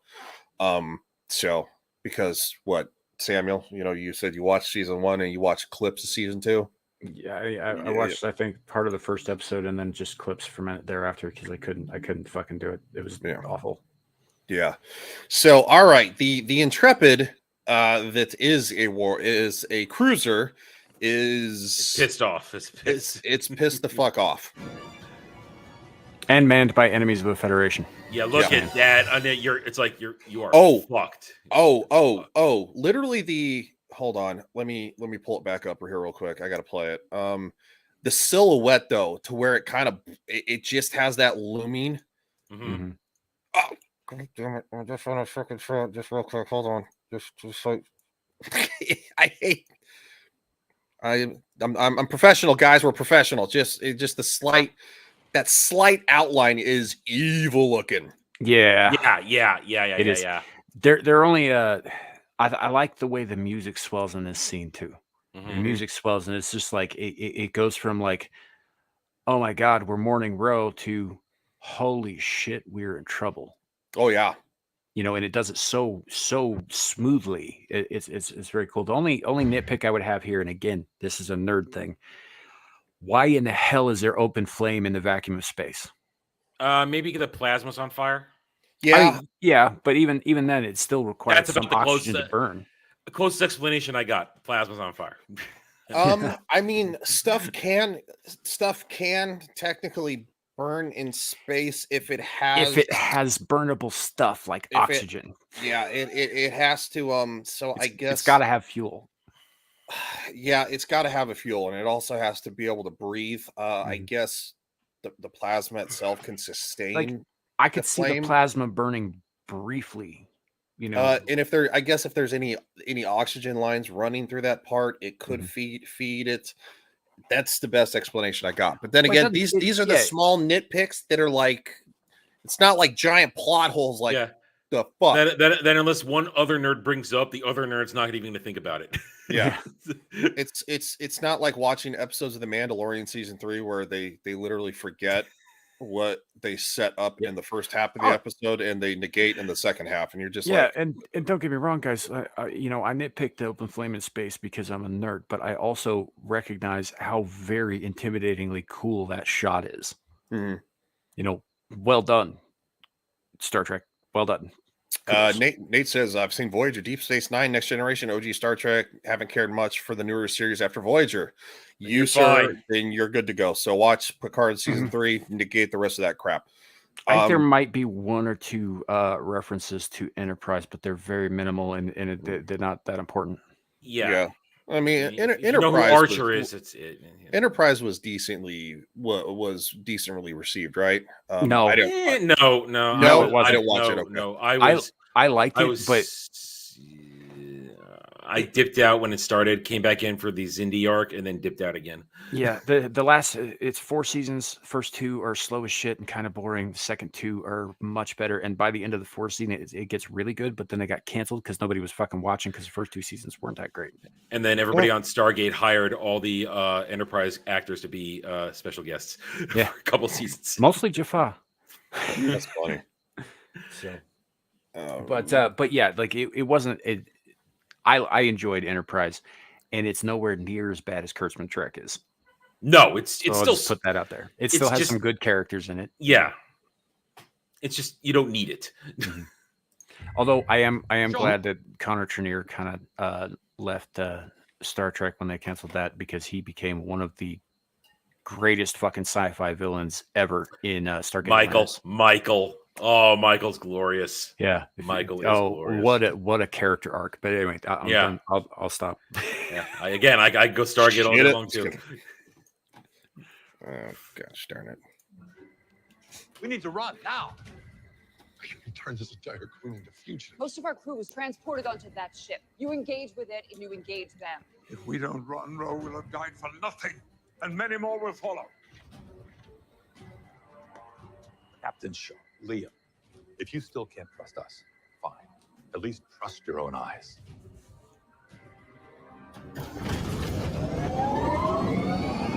Oh shit! Yeah. Red alert! The Forge, get us out of here the second. Right now, the Titan's being held together by space duct tape and spit. Yeah. And right here, also, before we address this comment, I would also like to point out once again, like he has that moment of indecision, but then as soon as it's like, okay, I got to make a decision, he fucking makes a decision, and Shaw gets to work. Yeah, you know, and all that, and yeah, Nate's memes. That's kind of why Enterprise failed. It's because the initial season didn't really pull people in, aside from people like myself and my mother, who at the time would watch anything Trek. I just didn't want another prequel thing. I was like, no more prequels. Yeah. So I mean, I personally hated most of Voyager, but you know, I tolerate Voyager. Yeah. It looks a lot better in comparison now. Yeah. Oh yeah. You know, and there were some good characters in Voyager. Just the show itself, I wasn't a fan of. Well, I mean, look, we got 7 and I could look at Jerry Ryan all day long. Oh yeah, she. I was a teenager then, so she got me through a little bit of my teenage years. Yeah. Not gonna lie about that. I knew the minute she appeared, I'm like, wow, that Borg has really big tits. And then, oh, she's here for good. I'm okay with this. Yeah. Yeah, it didn't hurt that she's a great actress. She's really good at what she does. Yes, of course, but the bodysuit. No, the bodysuit's what drew you in, but like she was able to play that character and that character's development over the course of however many seasons she was on Voyager. Like, she sold it. Mm-hmm. You know, she absolutely sold it, and that was skill. The bodysuit doesn't hurt, though. And she became the icon for teenage boys for decades. Yeah, that's a fact. That's definitely a fact. Yeah. But I mean, I like Tuvok. I like Tom Paris. I like Horace. I like those characters. All right. This upcoming scene with Jack is just Emergency order 762 Alpha now in effect. They never addressed this, but I always kind of wondered if that doctor was a joined Trill or not. He's here. They never address it. It just doesn't matter. No, it doesn't. It's just a curiosity. Yeah. It's relevant curiosity though. Yeah. Yeah. And as we were talking about the scene with Jack, kind of goes into, say, a certain state, and it goes Jason Bourne on their ass, and I love it. Yeah. Oh, and you realize He just took out 4 changelings. Changelings are really strong. They're fast too. I mean, in DS9, you see how much it takes to take out one changeling. He just owns them, and it's brutal, and I love it. And it kind of goes back to you know, he doesn't know what the hell's wrong with him, and he does finally admit to his mother that something's up. I do like how he remembers to shoot the one he has in the headlock because breaking its neck ain't gonna kill it. No, he does. Yeah, he does end up shooting Well, it too. he's just like I say, told Jason Bourne mode, I'm gonna gank every one of your asses, and I'm not gonna leave anything to chance. Did you catch that bit at the beginning when they pulled their phasers and he initially stopped that one? He popped the power source out of it. Yes, that's what I'm saying. That was very cool. It's brilliant. It's brilliant. I love it. I love it. Yeah, and it also wasn't a 100-pound woman soaking wet doing it. So that's new. No, but there's also clearly something going on here that like Raffi doesn't have. Raffi's just got an attitude problem. Jack's got something fucking wrong with his brain. And at this point in the show, you're asking what the hell is going on with him? Yeah, How did he just do it's that? almost like he's got like some sort of weird possession going on with him. It's not even really him doing it. It's something else. Yep. So something slightly almost like somebody else is acting through him. Yes. So, and almost kind of giving him inexplicable heightened human senses and senses. We'll go with senses. Yeah. We'll go with that. Yeah. Be careful. The Intrepid is giving us one final warning. Warp drive online in 10 seconds.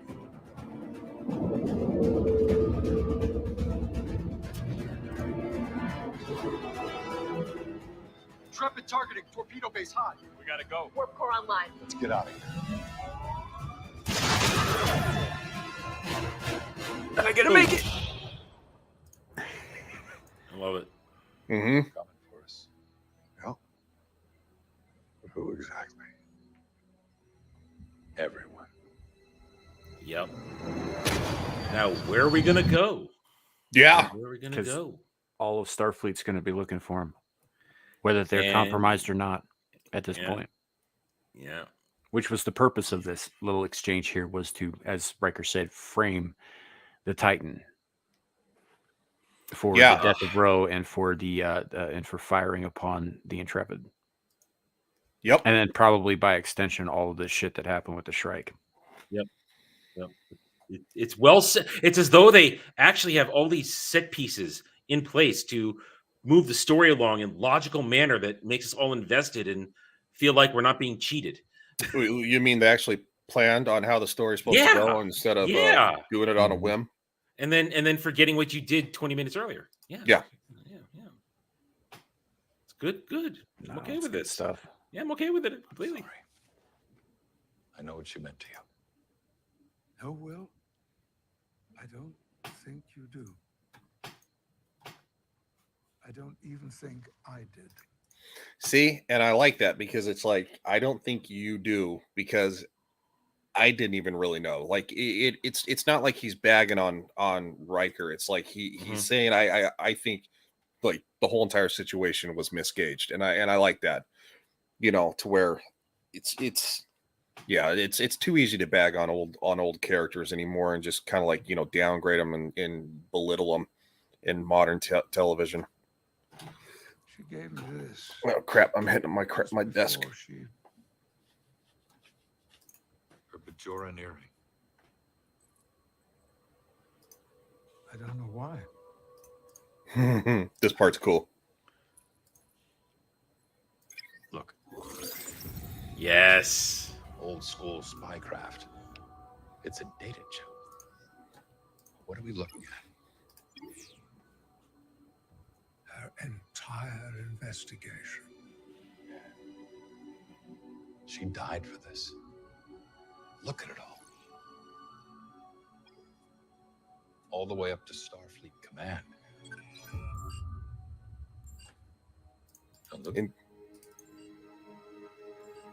Incoming transmission. I love it. Yes. Oh! Mr. Wolf? Admiral. Captain. This is unexpected. I'm just as surprised as you are, old friend. Wait. Where's Commander Ro?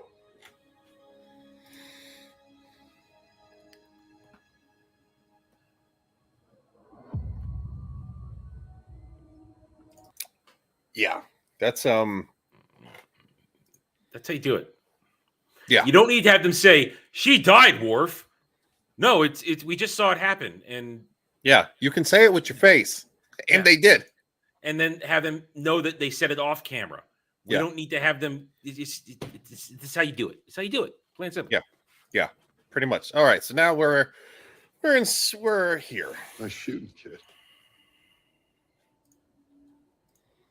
Can we have a moment alone, please? Of course.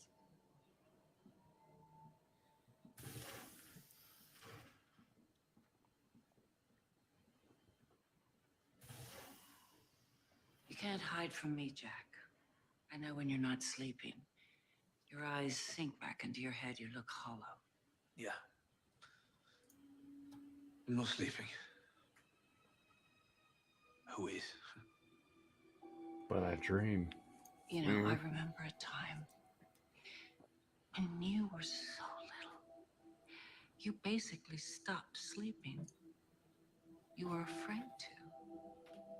Afraid of what you'd see if you did. Nightmares. I don't remember that. I do. I was there, and you got through them. And whatever this is, you can get through this too. But you've got to talk to me. You're not okay. All of this stress, your father, attempts on your life. I need to know.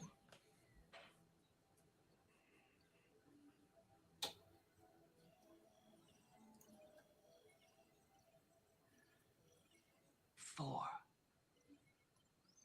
Remarkable odds. Tell me, Jack, how did you know they were all changelings? They didn't. Dun dun dun. Yeah.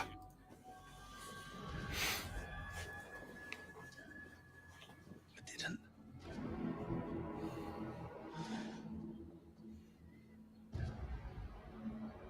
I think there's something very wrong with me. Yeah.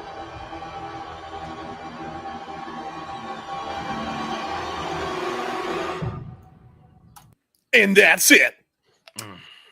Good stuff. We gotta leave it off there, folks, because we talked too much about that scene. We are going to get into spoilers. We're gonna do that. Yeah. But there's some heavy shit coming. Just be aware. The back half now, these last 5 episodes, they deliver. They deliver. Yes, that was a good episode. That was a fun episode. Obviously, we're at 3 hours and 11 minutes, so there was no lacking of discussion to You know, it's funny. The only episode we did under 3 hours in is the one that got taken down by Paramount on my channel. Which was 3? 2. It was episode 2. Yeah. All 3 hour ones are still up. Well, I guess maybe that's the magic number. That's how we got to do it going forward. I don't know. Which I don't think that's going to be hard to do because Alf will be back. There's so much to talk about. So what's about to happen? Yeah, Alf will be back next week, and obviously, I think the 4 of us can probably carry on pretty well. Yeah, we have some other people interested in joining in once we get to other aspects of Trek, and that I think it will be overall a good thing. And I think, when we get to it. And by the way, Adam, I know you're coming in late because you had another stream going, but if you want to simulcast your channel too, we more. I try to limit the live streams in the day. And, Okay, just I let my notifications. I'm trying to. Because I think what you get YouTube will let you allow 3. Is it 3? Okay. Yep. Yeah. And I don't normally, but I sometimes try to get in the gaming stream on Sunday. But with this, I'll probably be doing one myself later. Yeah, I got to finish Breath of the Wild so I can get the Tears of the Kingdom.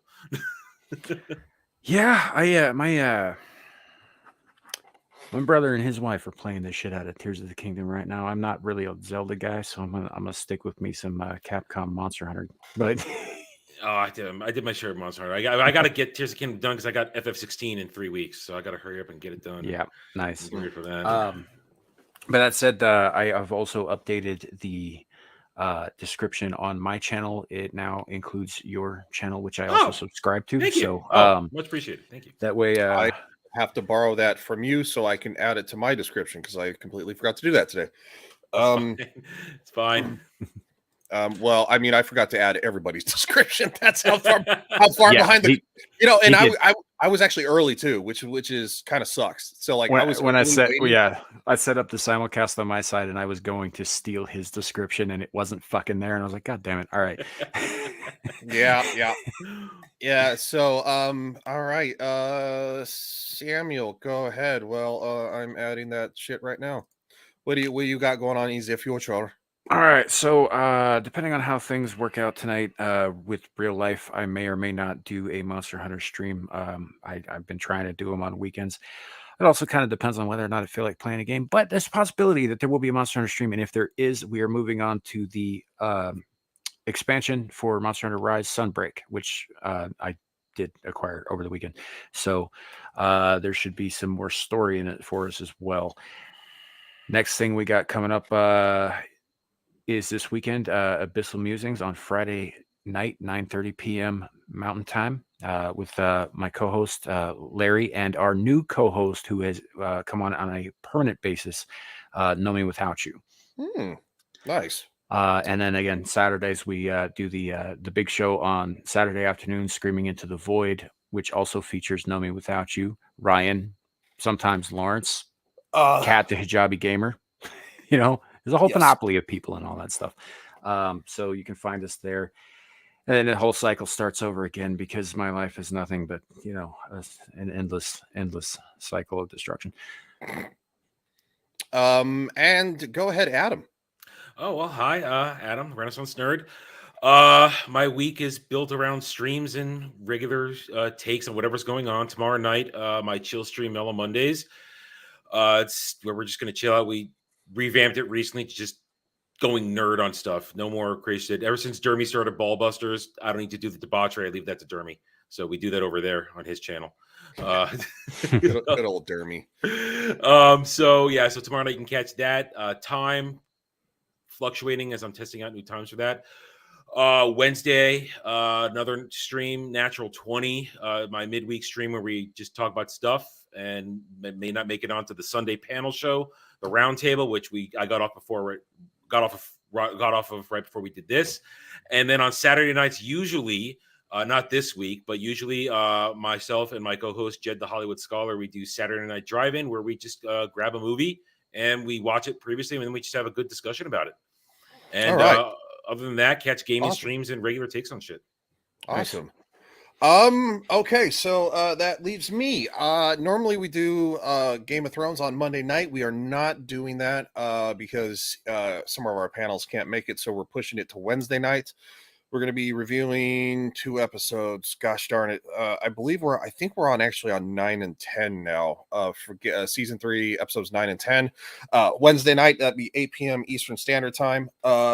This Friday, we should actually have a Friday Night's Royal Rumble because hopefully I will not be feeling under the weather. And of course, who knows? Sometimes Samuel sends me the link to Abyssal Musings, so I might even be there afterwards. Then, of course, Saturday night, we'll have Screaming Into the Void on Samuel's channel. And then, of course, after that, Vets Talking with many of the Legion of Memers, including Horny Alf. And so should be there. Again, I wasn't on either stream because I was feeling under the weather. What's up? Yeah, and if things go well, like my work schedule prevents me from doing a lot of daytime streaming during the Monday to Friday. But if I can slip into Ryan's back door, I might even pop up on Friday night's Royal Rumble because that's the thing we do. Ryan and I, in case you haven't figured it out, Adam, do a ridiculous amount of streaming together. Yes. Yes. Me and the same of the guys I really do with as well. It just turns out that it was like, wow, okay, it's you again. We're doing this again. Okay. Yeah. No, it's funny because obviously I stream quite a bit with Alf too, with Sundays and of course obviously Saturday nights. So a lot of overlap, which is fine. Yeah, and I watch all their shows. Like I watch Vets Talk, and I watch, I know. I catch Ballbusters when I can. It's usually on a time when it's difficult because I work on another channel as well. We're so fucking gay over there. It's terrible. Oh, it's Dermy's fault. I know it is his fault. Have you seen his new Twitter PFP? I mean, he's really leaning into that shit.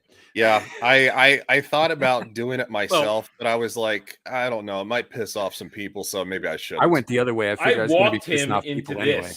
On the shave stream, I walked him into this picture, and he just walked right into it. Why does he look like a young John Wayne Gacy? Because he shaved off his beard for 1,000 for the 1,000 thing, and right as he stopped there, I said, "Wait, stop, go full screen, look at the camera," and he did it, and Raster went, "Thank you." Yep. Yeah, he does. Oh my God, Raster. He looks like a young John Wayne Gacy. He looks like he hasn't put the pogo clown makeup on, and he's out. He's going to go out and like he definitely looks like he owns a fucking panel van. I know, and that's why we had him do it. I said, "There it is. There's the mugshot." And I'm proud of this moment. I really am. I would believe that he has bodies buried in the basement if he didn't live with his parents. Yeah, either that or he's related in some way to Ron Jeremy, who has a whole other can of worms. We love you, Derm. I know he's the lovable punching bag. We have a young kid that we're kind of he's kind of our punching bag a little bit too. We're trying to get. We call it mentoring, but yeah, it's meant. He doesn't get fucking memed as much as I do, but he's been memed into like a Tinkerbell costume. Oh, I got some new ones. I haven't even shown them yet. Oh God, just sent to me fresh today. Oh well, I guess we'll get ready on Wednesday night for him. But yeah, we call him Twinkerbell, and that was Samuel's fault. And yeah, that was me. The kid's 20, so he's having a little bit of a hard time steering into the skid. It's like, just go with it, dude. Understand the roasting. It means you're accepted when you get roasted. Yeah, exactly. So, but he's so young. He's 20, so he's not there yet. He's still weird, and he's not super okay with it. Yeah, he just hadn't quite figured out yet that if we didn't like him, we would just not invite him and not talk about him. Oh yeah. Oh, 1,000%. It's like, dude, especially because he wants to join the military too. So I've told him, I'm like, bro, you've got to fucking steer into this shit. We'll get him there, but yeah, God bless Dermy, a fucking weirdo. I know. Well, thanks, Dermy, for being you. All right, well, we are going to bounce. We're going to play the outro. It's 3 minutes long, so feel free to stay, anybody, if you want to, and if not, we'll see you next time. So, engage.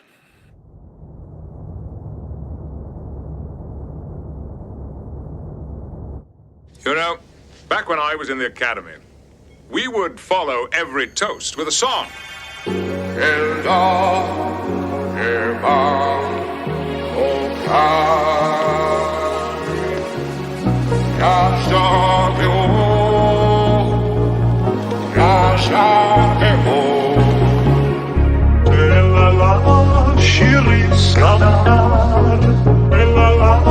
Shiri Skana,